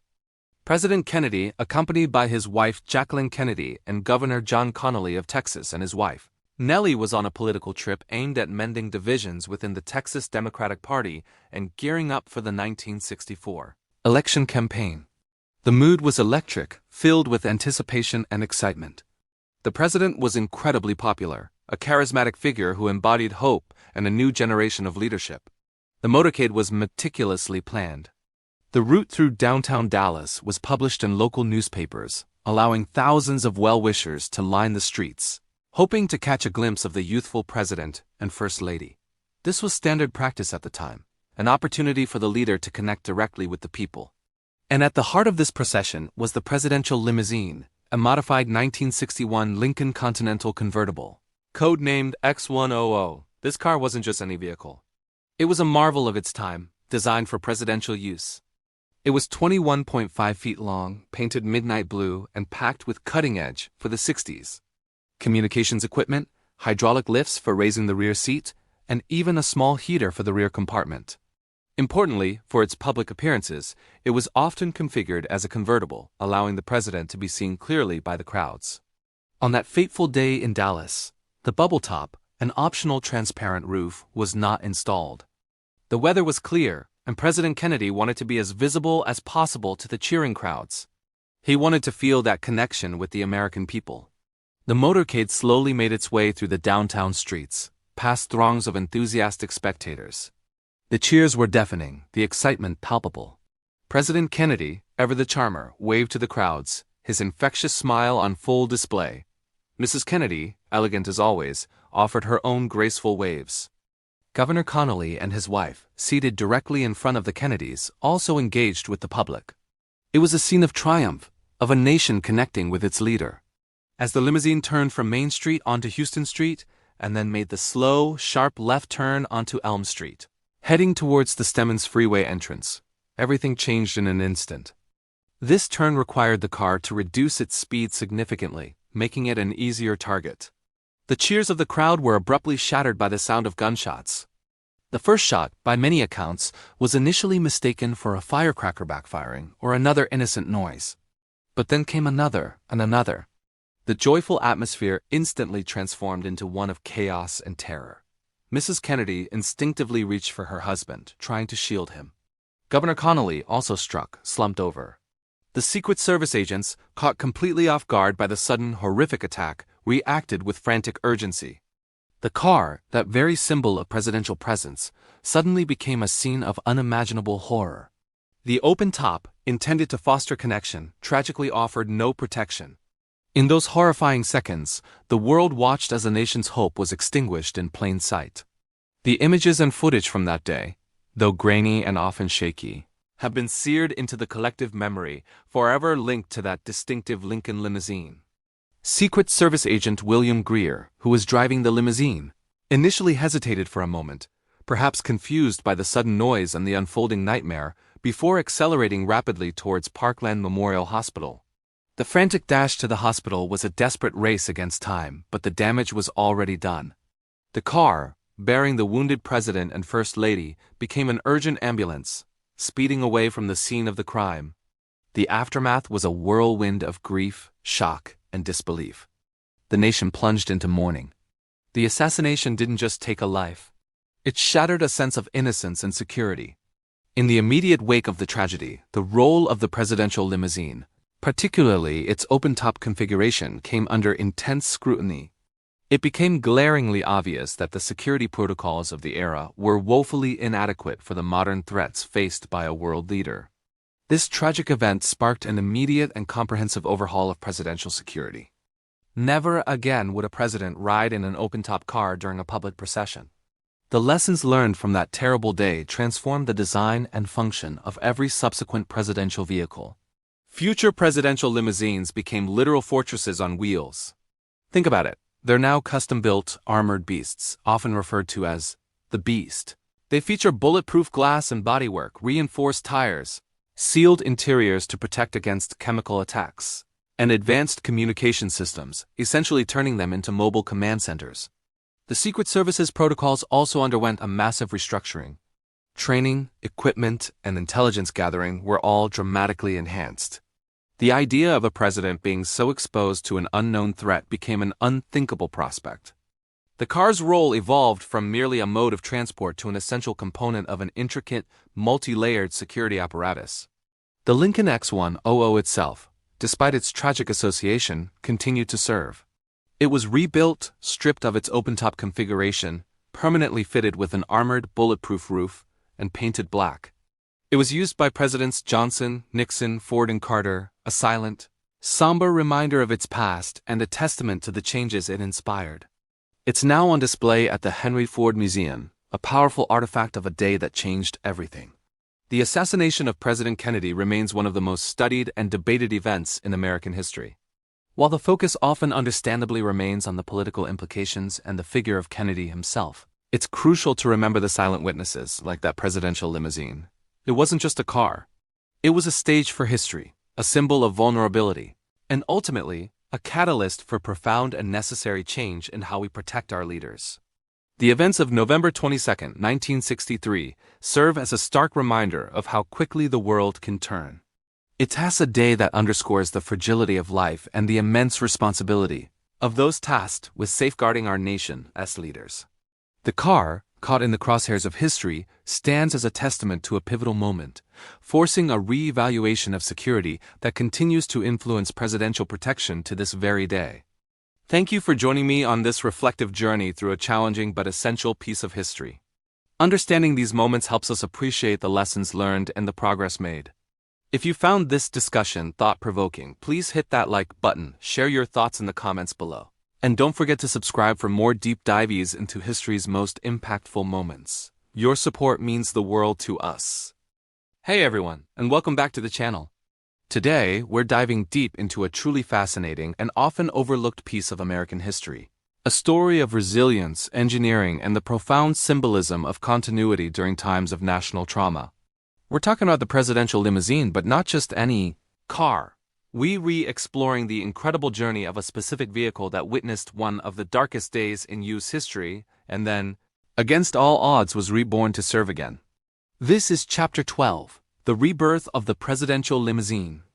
Imagine November 22, 1963, Dallas, Texas. A beautiful, sunny day turns into an unimaginable nightmare. The car at the center of this tragedy was a 1961 Lincoln Continental convertible, codenamed SS100X. It was a symbol of presidential elegance, designed for parades and public appearances, allowing the president to connect directly with the American people. But on that fateful day, its open design became a tragic vulnerability. What happened next shook the world, and President John F. Kennedy was assassinated while riding in this very car. The images are seared into our collective memory, a moment of profound national grief and shock. Now, you might think such a vehicle would be immediately decommissioned, perhaps becoming a somber museum exhibit or even being destroyed. After all, how could a car so intimately tied to such a devastating loss ever be used again? How could it not carry an unbearable weight of sorrow? But what happened next is a testament to an era's pragmatism, a sense of duty, and perhaps a quiet determination to move forward. Instead of being retired, SS-100X was sent back to Hess and Eisenhart, the same company that had originally customized it, for a complete overhaul. This wasn't just a simple repair job. It was a total transformation driven by an urgent new mandate: presidential security. The world had changed in an instant, and so too did the understanding of what a presidential vehicle needed to be. The open-top convertible that once offered accessibility now represented a gaping flaw. The redesign focused entirely on protection, turning a symbol of openness into a fortress on wheels. It was a race against time, with the future of presidential safety hanging in the balance. The modifications were extensive and groundbreaking for their time. The first and most obvious change was the roof. The convertible top was gone, replaced by a permanent, bulletproof canopy. This wasn't just any roof. It was a fixed structure, often incorporating polycarbonate sections and heavy-duty armor plating designed to withstand direct assault. Windows were replaced with incredibly thick bulletproof glass, capable of stopping high-velocity rounds. The sheer weight of this new glass alone was immense, requiring significant structural reinforcement. But the protection didn't stop there. The body of the car itself was heavily armored. Steel plates were added to the doors, floor, and even the undercarriage to protect against bombs or other explosives. The tires were reinforced with steel bands, making them capable of running even when flat, a crucial feature for any escape scenario. There were also upgrades to the fuel tank, making it self-sealing to prevent fires, and the introduction of advanced communications equipment, allowing the president to stay in touch with aides and security personnel from within the moving vehicle. It was truly a mobile command center and a rolling sanctuary. Even the aesthetics were changed, subtly yet significantly. The car was repainted from its original deep blue to a more stately black, a color often associated with gravity and authority. The interior was also upgraded, not just for comfort, but to accommodate security details and provide better lines of sight for protection. The idea was to create an environment where the president could conduct affairs of state while being as safe as technologically possible at that time. The cost of this transformation was staggering for the era, reportedly around $500,000, an immense sum for modifying a single vehicle. But the investment wasn't just about money. It was about trust, security, and the psychological reassurance it provided to a nation still reeling from tragedy. And so, the reborn SS-100X emerged, no longer the open, vulnerable parade car, but a heavily armored beast, ready to protect its next occupant.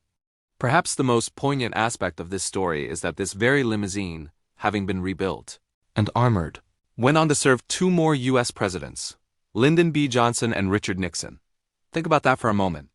President Johnson, who was sworn in on Air Force One just hours after Kennedy's assassination, rode in this very car during his presidency. Every time he stepped into that vehicle, he was not just entering a car. He was entering a piece of living history, a tangible link to the past, and a powerful symbol of the burdens and continuity of the presidency. For President Johnson, using the car was a complex act. It represented an unflinching continuation of presidential duties despite the recent horror. It was a statement of resolve, a message that the government would carry on, that democracy would endure. And for President Nixon, it served as a practical, highly secure vehicle until new limousines were eventually commissioned. Its service finally ended in 1977, when it was retired and eventually found its way to the Henry Ford Museum, where it stands today as a powerful relic. The story of SS-100X is more than just a tale of automotive engineering. It's a profound narrative about how a nation grapples with tragedy and moves forward. This limousine carried not just presidents, but the immense weight of national grief, the stark reality of violence, and the enduring spirit of continuity. It stands as a testament to the fact that even in the face of unimaginable loss, there is a path to rebuilding, adapting, and finding strength. It's a reminder that symbols, even inanimate ones like a car, can embody the resilience of a people and the unwavering commitment to the ideals they represent. This car, S100X, truly underwent a rebirth. From a symbol of accessible leadership that tragically exposed vulnerability, it became a symbol of impenetrable protection and unwavering continuity. It teaches us that even the darkest moments can lead to innovation, improvement, and a deeper understanding of what it takes to safeguard our leaders and our nation's future. It's a powerful and enduring legacy. Thank you so much for joining me on this incredible journey through history. What do you think about this remarkable vehicle and its transformation? Let me know your thoughts in the comments below. If you found this story as compelling as I did, please give this video a thumbs up, share it with your friends. And don't forget to subscribe to the channel for more fascinating insights into history, technology, and everything in between. Your support helps us bring these stories to life. See you in the next video. Hey everyone, and welcome back to the channel. Today, we're revving up our historical engines for Chapter 13 of our journey through presidential limousines. We're diving headfirst into the 1970s, an era that truly transformed these iconic vehicles into rolling fortresses. Get ready to explore a decade where presidential transport became larger, heavier, and undeniably more secure, all while Lincoln continued its impressive reign at the top of the official motorcade. The 1970s were a turbulent time both domestically and internationally. The specter of past assassinations and a heightened awareness of global threats meant that presidential security was no longer just a concern, it was an absolute imperative. And guess what? This shift in priorities was mirrored directly in the design and engineering of the presidential limousines. We're talking about a dramatic evolution, moving far beyond mere luxury and comfort into an era defined by power and, crucially, protection.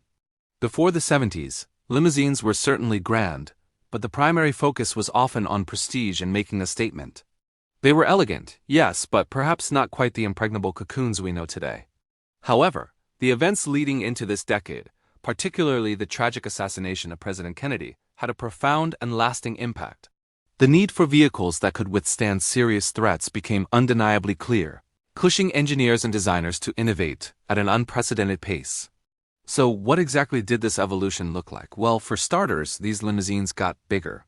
Not just a little bigger, but substantially larger. Think extended wheelbases, longer bodies, and an overall more imposing presence. This wasn't just for show. It was to accommodate more robust security features, additional personnel, and often more sophisticated communications equipment.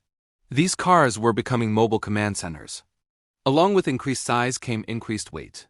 Why the heft? Because protection, my friends, weighs a lot. We're talking about the incorporation of heavy-duty armor plating, bulletproof glass, and reinforced chassis. These weren't just fancy add-ons. They were integral parts of the vehicle's structure, designed to withstand ballistic attacks and even explosions. Every added pound was a layer of defense, ensuring the president's safety in an increasingly unpredictable world. And through all this transformation, one name consistently stood out: Lincoln. They didn't just participate in this evolution, they led it. Lincoln had already cemented its place in presidential history, providing vehicles for numerous administrations. But in the 1970s, their dominance became even more pronounced. Their engineers worked tirelessly with the Secret Service to develop cutting-edge security features, blending classic American luxury with state-of-the-art protection. It was a partnership that redefined presidential transport. Let's take a closer look at some specific examples from this remarkable decade. When President Richard Nixon took office, the need for enhanced security was paramount. His primary limousine was a modified 1969 Lincoln Continental. This wasn't just any Continental. It was heavily armored, featuring thick bulletproof glass and steel plating. It weighed significantly more than its standard production counterpart, making it a true beast on wheels. This car served him well through much of his presidency, a silent guardian against unseen threats.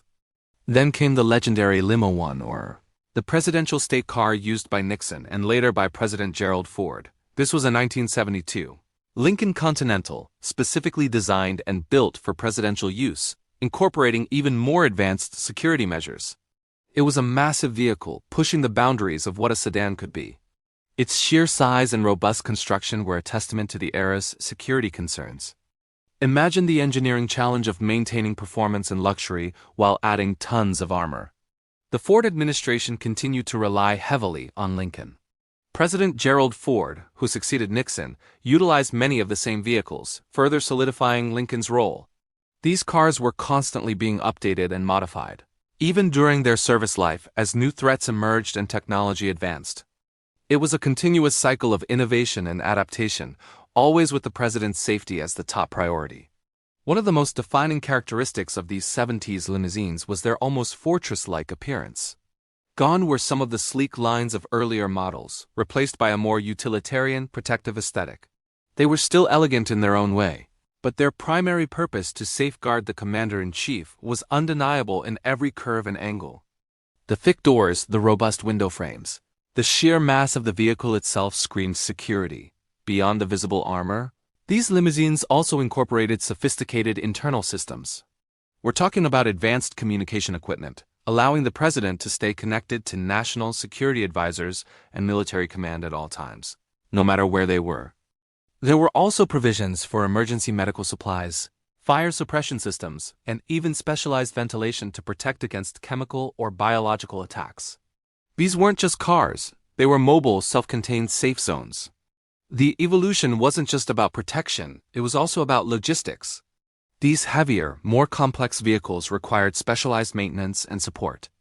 The Secret Service and military personnel responsible for their operation were highly trained, understanding every nuance of these unique machines. The entire presidential motorcade had to adapt, with escort vehicles and support cars also evolving to meet the demands of this new era of security. The 1970s truly set the stage for the presidential limousines we see today. The innovations in armor, communications, and overall structural integrity that began in this decade laid the groundwork for future generations of presidential transport. It was a period of intense development, driven by necessity and executed with incredible ingenuity. Lincoln's commitment to working hand-in-hand with the Secret Service proved invaluable, cementing their legacy as the definitive provider of presidential vehicles during this pivotal time. It's fascinating to think about how these vehicles reflect the times. The 70s, with its geopolitical tensions and a growing awareness of security threats, demanded a response, and the automotive industry, particularly Lincoln, delivered in spades. These limousines weren't just modes of transport. They were symbols of American resilience, protection, and ingenuity. So as we wrap up our deep dive into the 1970s, remember these presidential limousines as more than just luxury cars. They were the front line of defense, evolving to meet the challenges of a complex world, all while showcasing Lincoln's enduring excellence. Thank you so much for joining me on this incredible journey through automotive history. If you enjoyed learning about the era of power and protection, please hit that like button, subscribe to the channel for more presidential limousine chapters, and let me know in the comments which decade's limos you find most interesting. We'll see you in the next chapter. Hey everyone, welcome back to the channel. Today, we're taking a trip back in time, specifically to the 1980s, a decade synonymous with big hair, bold fashion, and even bolder ambitions. And when it came to cars, one vehicle stood head and shoulders above the rest as the ultimate symbol of corporate America, executive success, and undeniable prestige, the magnificent Lincoln Continental. You couldn't escape it. If you were watching a movie about a hotshot CEO, a political drama with a powerful diplomat, or simply saw images of dignitaries arriving at important events, chances are a Lincoln Continental was right there in the frame. It wasn't just a car. It was a statement. It was the mobile office, the status symbol, the silent proclamation that you had arrived, that you were in charge, and that you meant business. Think about it. The 1980s was all about power suits, Wall Street deals, and the pursuit of excellence. And the Lincoln Continental fit perfectly into this narrative. It wasn't flashy in a superficial way, but rather exuded a refined, understated luxury that spoke volumes without needing to shout. Its design was commanding, with those sharp lines, the distinctive grille, and an overall presence that demanded respect on the road. The inside was an experience in itself. Plush leather seats that felt like living room armchairs, often with power adjustments in every direction. Wood grain accents, thick carpeting, and an abundance of amenities that were considered cutting edge at the time. We're talking advanced sound systems, automatic climate control, and a ride so smooth it felt like you were gliding on air. This wasn't just transportation.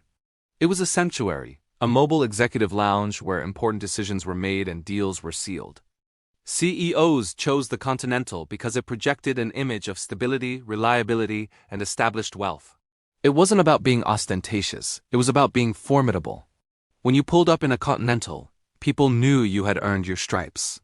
It represented the fruits of hard work, strategic thinking, and a clear vision for the future. For many, owning a Lincoln Continental wasn't just a purchase. It was a career milestone. And it wasn't just corporate titans.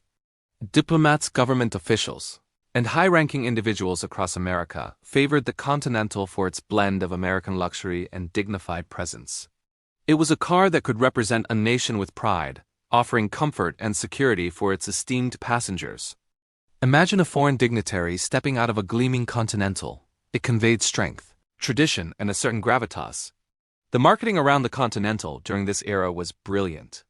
It consistently positioned the car as the choice for leaders, for those who shaped industries and influenced nations. The advertisements often featured elegant settings, successful individuals, and subtle hints at the power and influence that came with owning such a vehicle. They didn't just sell a car. They sold a lifestyle, a dream of achievement and recognition. Even in popular culture, the Continental made its mark. It appeared in countless films and TV shows, always driven by characters who were either immensely powerful, incredibly wealthy, or both. It became shorthand for a certain type of American success, a shorthand that resonated deeply with the aspirations of the decade. Seeing a Continental on screen reinforced its image as the asterisk car for the elite. So, what made it so enduringly popular? Beyond the luxury and the image, it was also built with a sense of robust reliability that Ford was known for. These were vehicles designed to be driven, to cover long distances comfortably, and to perform consistently for demanding owners. The engineering was solid, and the ride quality was second to none. It was a car that didn't just look the part. It delivered on its promise of comfort and dependability. The legacy of the 1980s Lincoln Continental is truly fascinating. It reminds us how a car can transcend its function and become deeply woven into the cultural fabric of an era. It became a benchmark, a goal for many aspiring professionals, a symbol of reaching the pinnacle of success. It represented a time when American manufacturing prowess and luxury styling came together to create something truly iconic. Even today, when you see a well-preserved 1980s Continental, it still commands attention. It evokes a sense of nostalgia for a decade of ambition and prosperity. It reminds us of a time when the biggest dreams often started with a comfortable, powerful ride down the highway. It's more than just a classic car. It's a piece of history, a rolling monument to the spirit of corporate America in the 1980s. So, whether you remember seeing these cars everywhere or you're just discovering their powerful legacy, there is no denying the impact the Lincoln Continental had on defining success and prestige during one of America's most dynamic decades. It truly was the car of CEOs, diplomats, and dignitaries, a testament to American luxury and ambition. What do you think of the 80s Continental? Did you or someone you know own one? Let me know your memories in the comments below.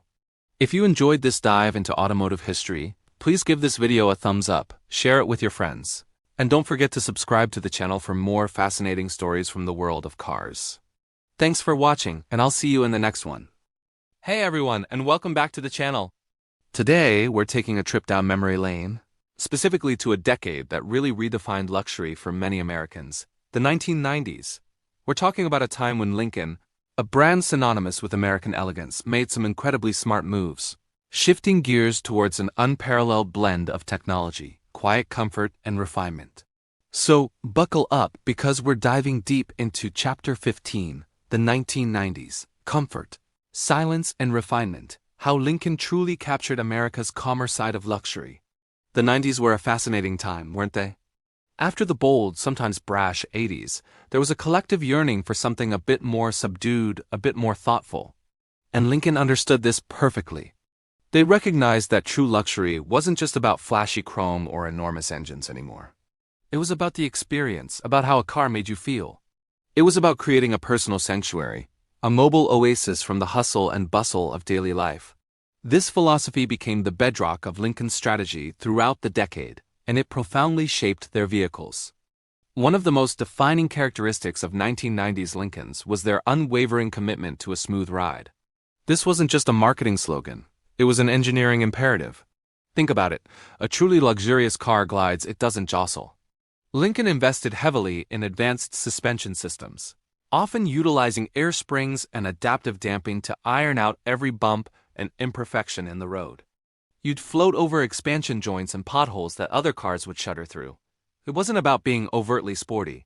It was about serene progress, making every journey feel effortless and utterly relaxing. This magic carpet ride quality became a hallmark, setting them apart and offering a distinctly American take on luxury that emphasized comfort above all else. But it wasn't just about the ride. It was also about what you didn't here. The 1990s saw Lincoln wage a full-scale war on noise. Wind noise, road noise, engine noise. Every unwanted sound was meticulously targeted and suppressed. Engineers used thicker glass, advanced sound-deadening materials, and aerodynamic designs that minimized turbulence. The goal was to create an interior so quiet you could hold a whispered conversation even at highway speeds. Imagine driving home after a long day and stepping into a space where the world outside simply fades away. That's the experience Lincoln aimed for and largely achieved. This commitment to silence wasn't just a comfort feature. It contributed to a sense of calm and well-being that was truly revolutionary for the time. Beyond comfort and silence, refinement was key. This wasn't just about plush leather seats, though they certainly had those. It was about the subtle details, the way the doors closed with a satisfying thud, the precise action of the controls, the quality of the wood and leather appointments, and the thoughtful placement of every switch. Ergonomics became paramount, ensuring that everything was within easy reach and intuitive to operate. Lincoln wanted their interiors to feel less like a car cabin and more like a high-end living room, a place where you could truly unwind and enjoy the journey. The fit and finish were exceptional, reflecting a pride in craftsmanship that resonated with discerning buyers. And let's not forget technology. The 1990s were a period of rapid technological advancement, and Lincoln was right there, integrating innovative features designed to enhance comfort and convenience without being overwhelming. We saw the introduction of things like automatic climate control systems that precisely maintained your desired temperature, sophisticated audio systems that transformed the cabin into a concert hall, and even early forms of memory seating that recalled your perfect driving position with the touch of a button. These weren't just gadgets. They were carefully chosen technologies that genuinely improved the driving experience, making it more personal, more effortless, and more enjoyable. They added a layer of modern sophistication that perfectly complemented the traditional luxury cues. Take a look at models like the Lincoln Town Car and the Continental from this era. These cars weren't trying to be European sports sedans. They were unabashedly American luxury vehicles. They offered space, dignity, and an almost regal presence on the road. The Town Car, in particular, became an icon of this era, beloved for its expansive interior, its cloud-like ride, and its reputation for unflappable reliability. It was the preferred choice for those who valued comfort and quiet confidence above all else, embodying the idea that true luxury meant being able to relax and enjoy the journey, not just the destination. The Continental, while sharing many of these luxury traits, also showcased Lincoln's willingness to embrace more contemporary design while maintaining its core values. It offered a slightly more aerodynamic silhouette but still delivered that signature Lincoln comfort and hushed cabin. Both models, in their own ways, perfectly encapsulated Lincoln's vision for the 90s, a luxury experience that was sophisticated, technologically astute, and profoundly comfortable, speaking directly to a clientele that appreciated a quieter, more understated form of elegance. Lincoln's focus on this calmer side of luxury was a brilliant strategic move. It allowed them to carve out a distinct identity in a competitive market, appealing to a segment of buyers who weren't chasing the fastest lap times or the most aggressive styling. Instead, they sought a vehicle that provided a haven, a place of peace and tranquility amidst a world that was constantly speeding up. It was about arriving refreshed, relaxed, and ready for whatever came next. This philosophy made Lincoln a beloved brand for executives, families, and anyone who simply wanted to enjoy their time on the road. So, when you think about Lincoln in the 1990s, don't just think about big sedans. Think about the thoughtful engineering, the relentless pursuit of quietness, the plush interiors designed for ultimate comfort, and the smart integration of technology. It was a decade where Lincoln truly refined its definition of American luxury, making every drive an event to look forward to, a moment of peaceful indulgence. They understood that sometimes the greatest luxury is simply the absence of stress and noise. What are your favorite memories of 1990s Lincolns? Did you or someone you know own one of these magnificent machines? Share your stories and thoughts in the comments below.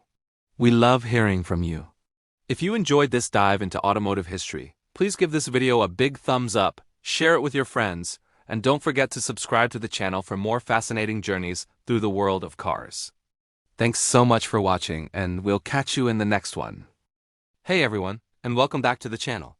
Today, we're diving into Chapter 16 of our automotive journey, a fascinating era we're calling the 2000s, changing of the guard. It's a decade that saw a seismic shift in American presidential transportation, and yet one classic nameplate refused to fade from our collective memory. Get ready to explore how Cadillac stepped into the spotlight. While the iconic Lincoln Continental continued to shine as a symbol of mid-century American design. For decades, the Lincoln Continental was synonymous with presidential luxury and security. From JFK's iconic SS-100X to a long line of custom-built limousines, the Continental held a special place in the hearts of Americans and their leaders. It exuded a certain gravitas, a distinct American elegance that was both understated and powerful. But as the new millennium dawned, things began to change. The landscape of presidential transport, driven by evolving security needs, technological advancements, and shifting automotive trends, was poised for a significant transformation. And at the forefront of this change was Cadillac. By the 2000s, Cadillac, a brand with its own rich history of luxury and innovation, was ready to claim the top spot. While Lincoln had a long-standing tradition, Cadillac had been steadily building its own reputation for state-of-the-art security features and uncompromising luxury, making it a compelling choice for the nation's highest office. The transition wasn't just about brand loyalty. It was a reflection of the times where advanced engineering and robust protective measures became paramount. Cadillac's reputation for blending cutting-edge technology with high-end craftsmanship made it an increasingly attractive option for the demanding requirements of presidential service. The first major sign of this changing of the guard came with President George W. Bush. While he used a modified Lincoln Town Car for his inauguration in 2001, it marked one of the last times a Lincoln would serve as the primary presidential state car. Soon after, Cadillac took the wheel, introducing a heavily armored, purpose-built presidential limousine that would become the standard for future administrations. These vehicles, often referred to as the Beast, are far more than just cars. They are mobile fortresses, engineered from the ground up to protect the commander-in-chief. This shift signaled a new era, where the bespoke capabilities of Cadillac truly shone, creating a new benchmark for presidential transport. This wasn't just a simple rebranding. It was a strategic move by General Motors to elevate Cadillac's image, showcasing its engineering prowess and commitment to excellence on the world stage. Each new Cadillac presidential limousine was a marvel of engineering, incorporating the latest in defense technology, communication systems, and comfort. They were, and still are, symbols of American ingenuity and strength, designed to operate in the most demanding environments imaginable. The precision, the secrecy, and the sheer scale of their construction are truly awe-inspiring. So while Cadillac was taking center stage in the White House motorcade, what about the Lincoln Continental? Did it just fade into obscurity? Absolutely not. Even as it relinquished its direct presidential duties, the Continental remained, and still remains, an absolutely beloved cultural icon. Especially those mid-century models from the 1960s. Think about the sleek lines of a 1961 Continental, with its suicide doors and sophisticated elegance. These cars weren't just modes of transport. They were statements of style, emblems of an era. The Continental became a Hollywood star in its own right, appearing in countless films, TV shows, and music videos. Its distinctive design, a perfect blend of American luxury and European flair, captivated audiences. It represented an aspirational lifestyle, a golden age of American automotive design where form and function met in perfect harmony. People collected them, restored them, and revered them as works of art. The enduring appeal of the Continental isn't just nostalgia. It's a testament to truly timeless design. It reminds us of a period when cars had individual character and were built with a distinct sense of purpose and style. The late 1960s and early 1970s Continentals also hold a special place. Their more muscular yet still elegant forms continue to define American luxury. Even as the automotive industry evolved and trends shifted towards smaller, more fuel-efficient vehicles, the classic Continental maintained its allure. It became a symbol of lasting quality and distinctive American craftsmanship, something that resonates deeply with car enthusiasts and history buffs alike. Its presence in popular culture cemented its status far beyond its active production years. Even in the 2000s, long after its presidential service concluded, you'd find Lincoln Continentals at classic car shows, in prestigious collections, and cherished by enthusiasts who recognize their unparalleled beauty and historical significance. They represent an era of optimism, innovation, and bold design choices that continue to inspire. The influence of the Continental's design can still be seen today, shaping aesthetic preferences and inspiring contemporary designers. It's a powerful reminder that true design excellence transcends time. The 2000s truly represented a fascinating dichotomy, a changing of the guard in presidential service with Cadillac stepping up to meet modern demands, while the Lincoln Continental secured its legacy not just as a former presidential car, but as an everlasting icon of mid-century American design and luxury. It's a testament to the fact that while times change and new leaders emerge, some things, like brilliant design and enduring legacy, truly last forever. It just goes to show you how much history and culture can be intertwined with our vehicles. From the cutting-edge armored protection of a Cadillac Beast to the timeless elegance of a 1960s Continental, each car tells a story. And both brands, in their own unique ways, have contributed immeasurably to the narrative of American automotive excellence. What are your thoughts on this shift? Do you have a favorite presidential limousine? Or perhaps a beloved Lincoln Continental memory? Let me know in the comments below. If you enjoyed this deep dive into automotive history, please give this video a big thumbs up, share it with your friends, and don't forget to subscribe to our channel for more amazing content like this. Your support means the world to us. Thanks for watching, and we'll see you in the next chapter. Hey everyone, and welcome back to the channel. Today, we're diving deep into an absolute icon of automotive design.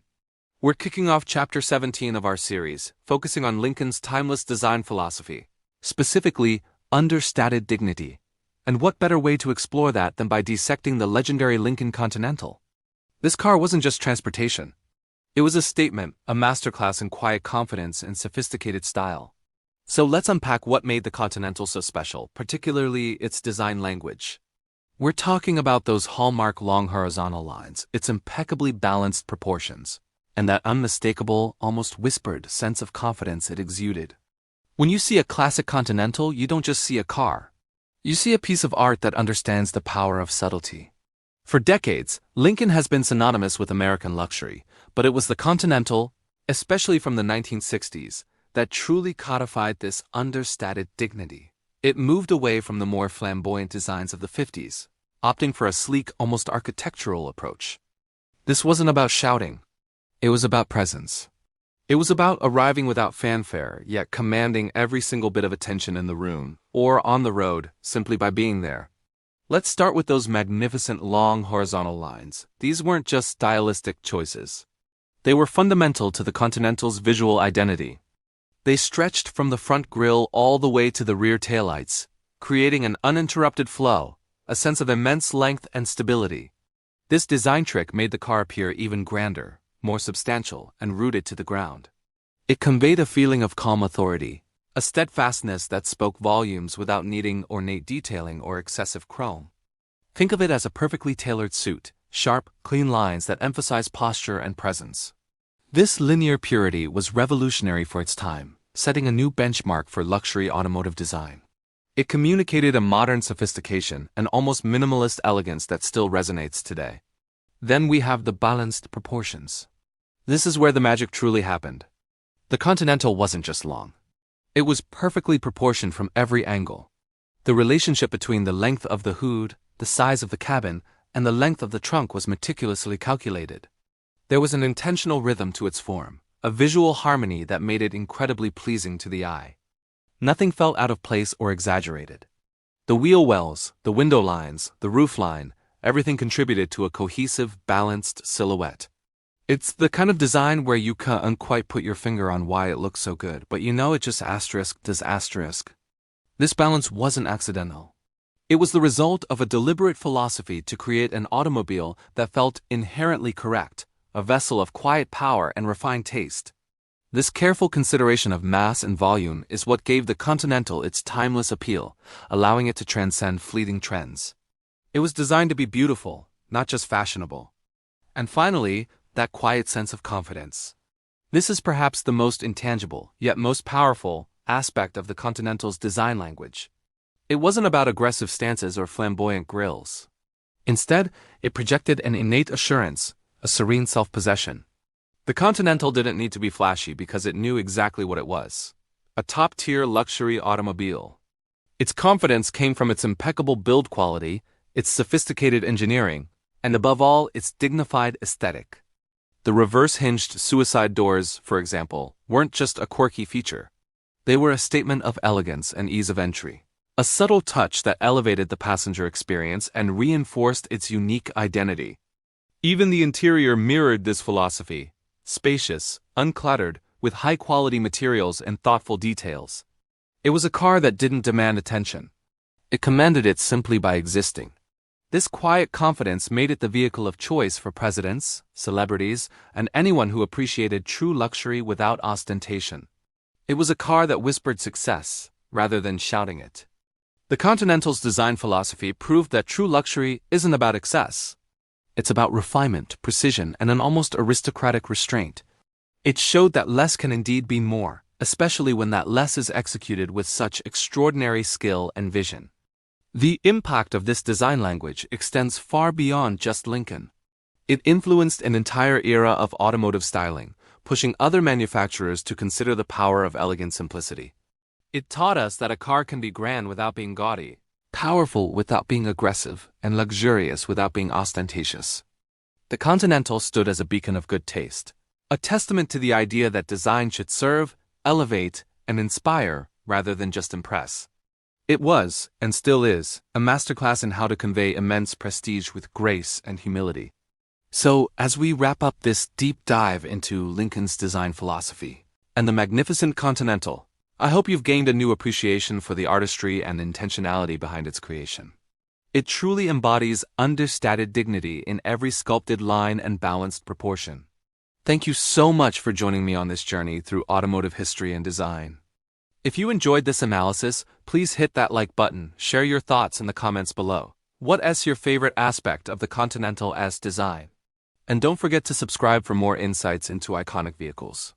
We have so many more fascinating stories to uncover. Your support means the world to us, and we can't wait to see you in the next chapter. Hey everyone, and welcome back to the channel. Today, we're taking a deep dive into something truly special. Something that transcends mere transportation and has carved out an iconic space in our collective consciousness: the legendary Lincoln Continental. More specifically, we're exploring Chapter 18 of its incredible story, the Continental in culture and memory. You see, the Continental isn't just a car. It's a symbol, an icon that has rolled its way through Hollywood blockbusters, music videos, and countless pop culture moments, cementing its status as the ultimate emblem of cool sophistication. So buckle up, because we're about to explore how this magnificent machine became a star in its own right. From its sleek lines to its undeniable presence, the Continental has always commanded attention. It wasn't just about getting from point A to point B. It was about arriving in style. This inherent charisma made it a natural fit for the big screen, where it quickly became shorthand for power, luxury, and a certain kind of understated elegance. Think about the classic Hollywood films where a Continental makes an appearance. It's rarely just background scenery. It's often driven by the protagonist, the enigmatic hero, or the sophisticated villain. It adds a layer of depth to their character, signifying their taste, their status, and often, their ambition. The car itself becomes almost a supporting character, reflecting the mood and the era of the film. Take, for instance, its role in film noir. The shadows, the rain-slicked streets, and a brooding detective behind the wheel of a Continental. It has an image that instantly evokes an era of mystery and allure. Or consider its presence in a sprawling family saga, where a pristine Continental in the driveway speaks volumes about the family's legacy and prestige. But the Continental's cinematic journey isn't just limited to period pieces. It has adapted and evolved, appearing in thrillers, dramas, and even comedies, always bringing that distinctive touch of class. Its unmistakable grille and long, elegant profile are instantly recognizable, often signaling a moment of importance or a character of significance. It's a car that tells a story even before the dialogue begins. And it's not just about what car the hero drives. Sometimes the Continental is the star of the chase scene, its robust build and powerful engine making for thrilling cinematic moments. It's a car that looks good doing anything, whether it's cruising down a scenic highway or making a dramatic getaway. That versatility is a huge part of its enduring appeal in film. Now let's shift gears from the silver screen to the sonic landscape, music. The Continental has an equally rich history in the world of music, especially in genres like hip-hop. From the 90s onwards, as hip-hop artists began to celebrate success and luxury, the Continental became a recurring motif, a symbol of aspiration and achievement.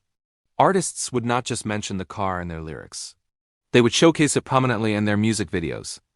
A gleaming Continental, often customized and pristine, became a visual testament to their hard work and their arrival at the top. It was more than just transportation.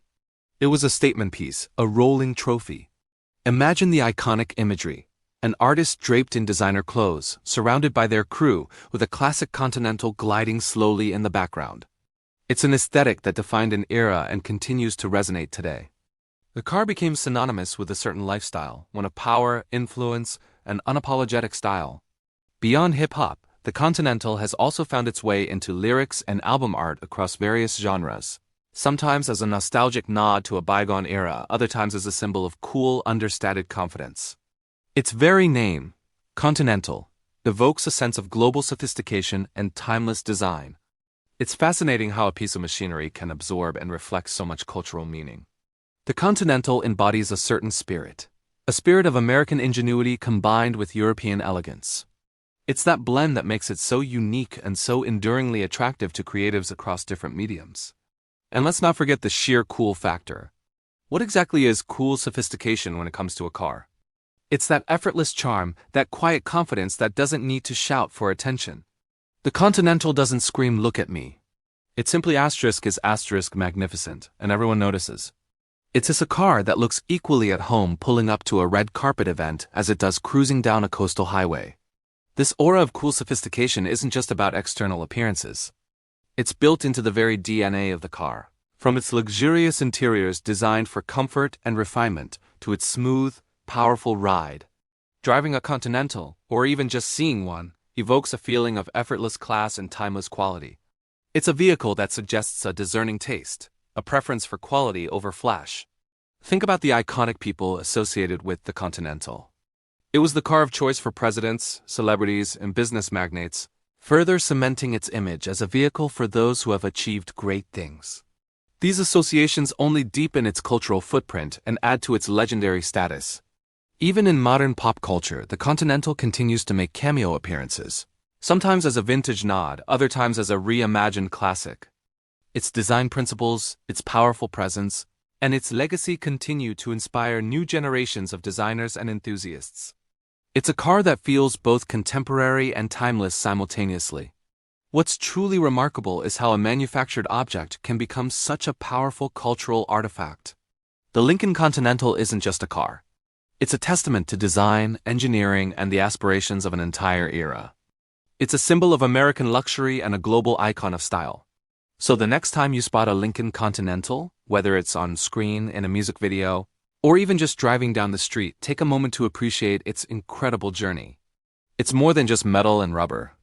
It's a piece of our shared cultural memory, a constant reminder of cool sophistication that continues to captivate us. And that wraps up our deep dive into the cultural impact of the Lincoln Continental. What are your favorite Continental moments in movies or music? Let us know in the comments below. We love hearing from you. If you enjoyed this journey through automotive history and pop culture, please give this video a thumbs up, share it with your friends, and don't forget to subscribe to our channel for more fascinating explorations. Your support means the world to us. Thanks for watching, and we'll see you in the next one. Hey everyone, and welcome back to the channel. Today, we're diving into a fascinating, and perhaps a little bittersweet, chapter in automotive history, the modern revival and ultimate farewell of the iconic Lincoln Continental. We're talking about the 2017 to 2020 era, a period that brought back a legend but saw it quietly slip away as the automotive landscape shifted.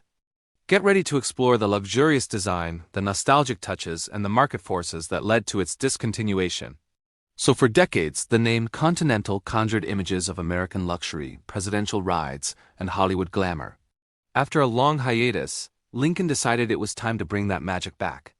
In 2016, they unveiled the production version of the new Continental, launching it for the 2017 model year.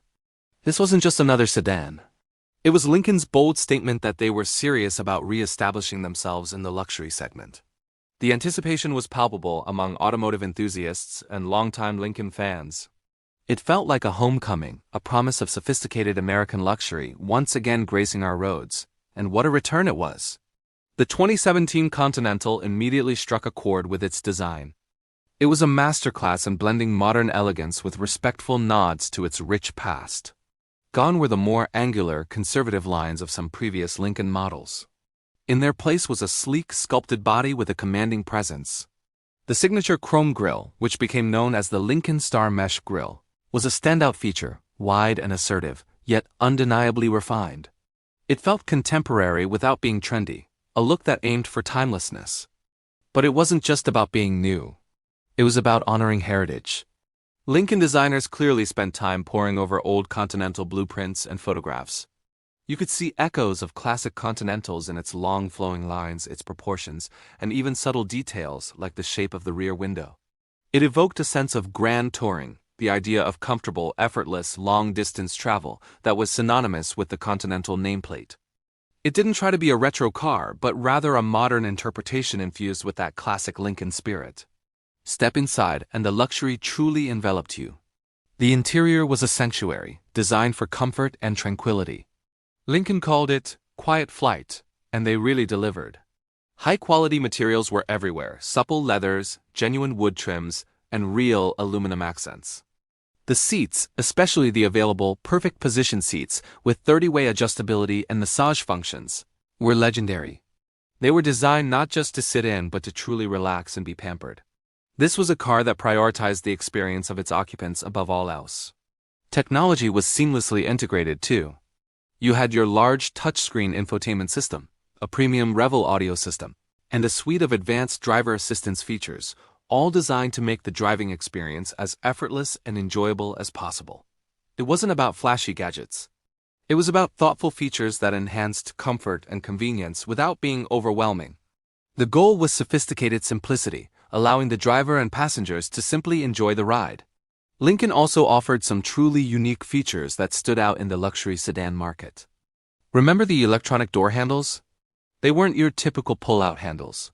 Instead, a small button on the chrome trim released the door, a sleek and innovative touch that added to the vehicle's refined aesthetic. It was these little details, these moments of thoughtful design, that elevated the Continental beyond just another luxury car. It spoke to a desire to differentiate, to offer something genuinely special and distinctly Lincoln.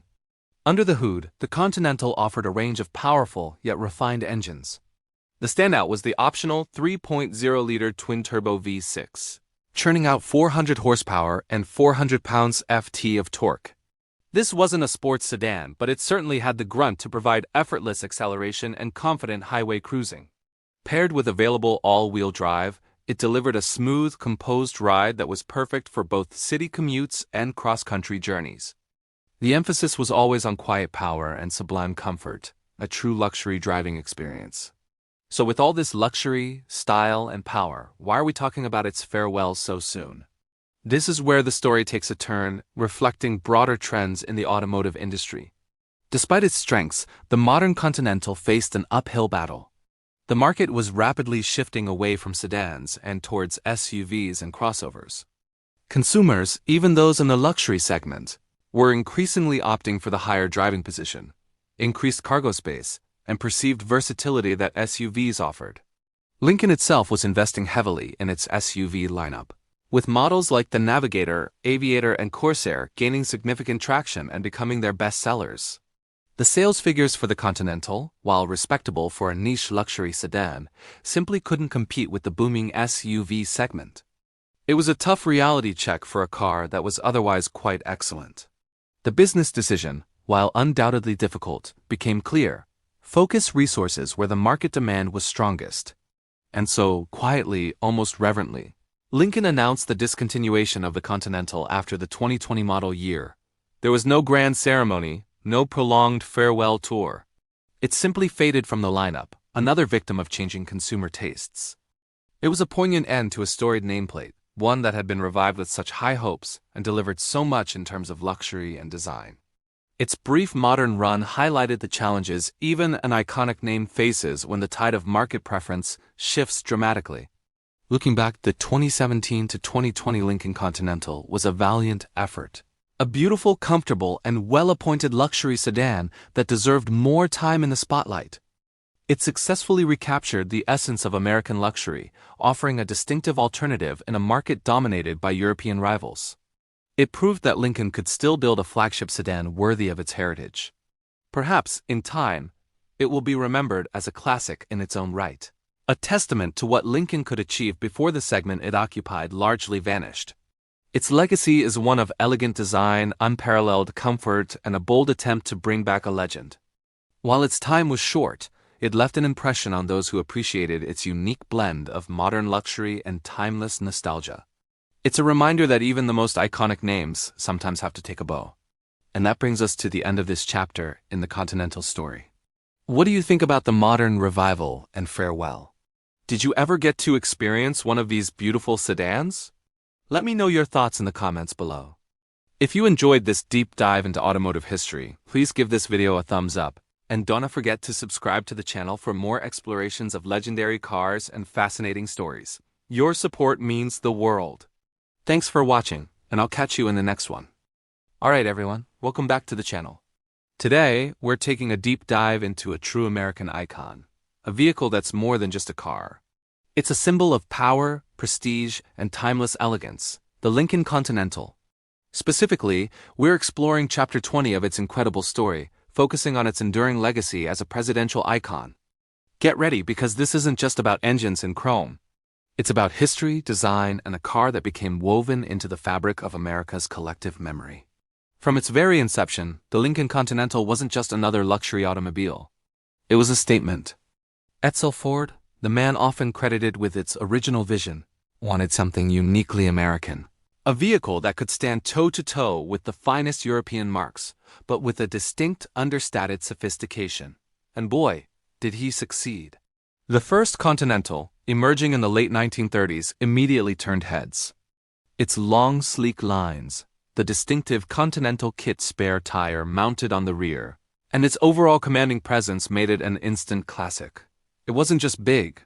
It was beautifully proportioned, exuding an air of effortless grace. This early design language set the stage for decades of automotive excellence.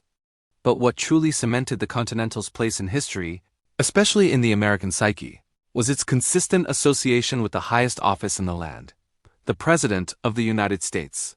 Think about it. When you picture a president arriving at a formal event or traveling through a parade, what car often comes to mind? For generations, it was a Lincoln Continental. This wasn't just a coincidence. It was a deliberate choice, reflecting the car's perceived reliability, comfort, and, crucially, its image of dignified strength. Let's rewind a bit to the 1960s, a pivotal era for the Continental. The fourth-generation Continental, introduced in 1961, was a masterpiece of minimalist design. Its clean, sharp lines, the signature suicide doors, and its imposing yet refined stance made it an immediate classic. It was both modern and timeless, sophisticated without being flashy. This particular iteration became arguably the most iconic presidential limousine in history. It wasn't just a car. It was a custom-built, state-of-the-art mobile command center designed to transport the leader of the free world with utmost security and dignity. The relationship between the Continental and the presidency became a powerful visual narrative. When President John F. Kennedy traveled, it was often in a modified Lincoln Continental. This association, unfortunately, is also tied to one of the nation's most tragic moments, etching the car's image into our collective consciousness in an indelible way. Following that tragedy, the Continental underwent significant enhancements, becoming even more robust, armored, and technologically advanced for subsequent presidents. It was a testament to the nation's commitment to protecting its leaders, and the Continental became the trusted steel guardian. For decades, the Lincoln Continental was the default choice for presidential motorcades. President Lyndon B. Johnson, Richard Nixon, Gerald Ford, all relied on variations of the Continental for their official transportation. Each new presidential limousine was a marvel of engineering and security, built to specifications that went far beyond any civilian vehicle. These cars weren't just about getting from point A to point B. They were mobile symbols of American power and continuity, moving through history, carrying the weight of the nation. Beyond its role as a presidential limousine, the Continental also became synonymous with personal luxury and success. It was the car of choice for captains of industry, Hollywood stars, and discerning individuals who appreciated its blend of comfort, style, and performance. Owning a Continental meant you had arrived. It spoke to a certain confidence, a taste for classic elegance rather than fleeting trends. Its spacious interiors, smooth ride, and powerful engines made every journey an experience in refined travel. Even as other luxury brands emerged and trends shifted, the Lincoln Continental maintained a unique place. It represented an unwavering commitment to a certain kind of American luxury, one that valued substance, comfort, and a quiet, assured presence. While Lincoln, like all manufacturers, adapted to changing times and market demands, the spirit of the Continental, that blend of elegance, strength, and classic American style, always found a way to endure. In more recent years, Lincoln even revived the Continental nameplate, bringing back a modern interpretation that aimed to capture that same sense of sophisticated grandeur. It was a nod to its illustrious past, an attempt to reconnect with that enduring legacy. While the automotive landscape is constantly evolving, the idea of the Continental continues to resonate. So as we reflect on the Lincoln Continental's journey, we see more than just a series of vehicles. We see a mirror reflecting American history, a witness to pivotal moments, and a consistent presence in the national narrative. It remains etched in America's collective memory, not just as a car, but as the asterisk car of presidents, a benchmark of elegance and a symbol of timeless grace. Its design, its presence, and its story continue to captivate and inspire. Thank you so much for joining me on this journey through the enduring legacy of the Lincoln Continental. If you enjoyed this deep dive, please hit that like button, share it with your friends. And don't forget to subscribe to the channel for more explorations into automotive history and culture. Your support means the world. See you next time.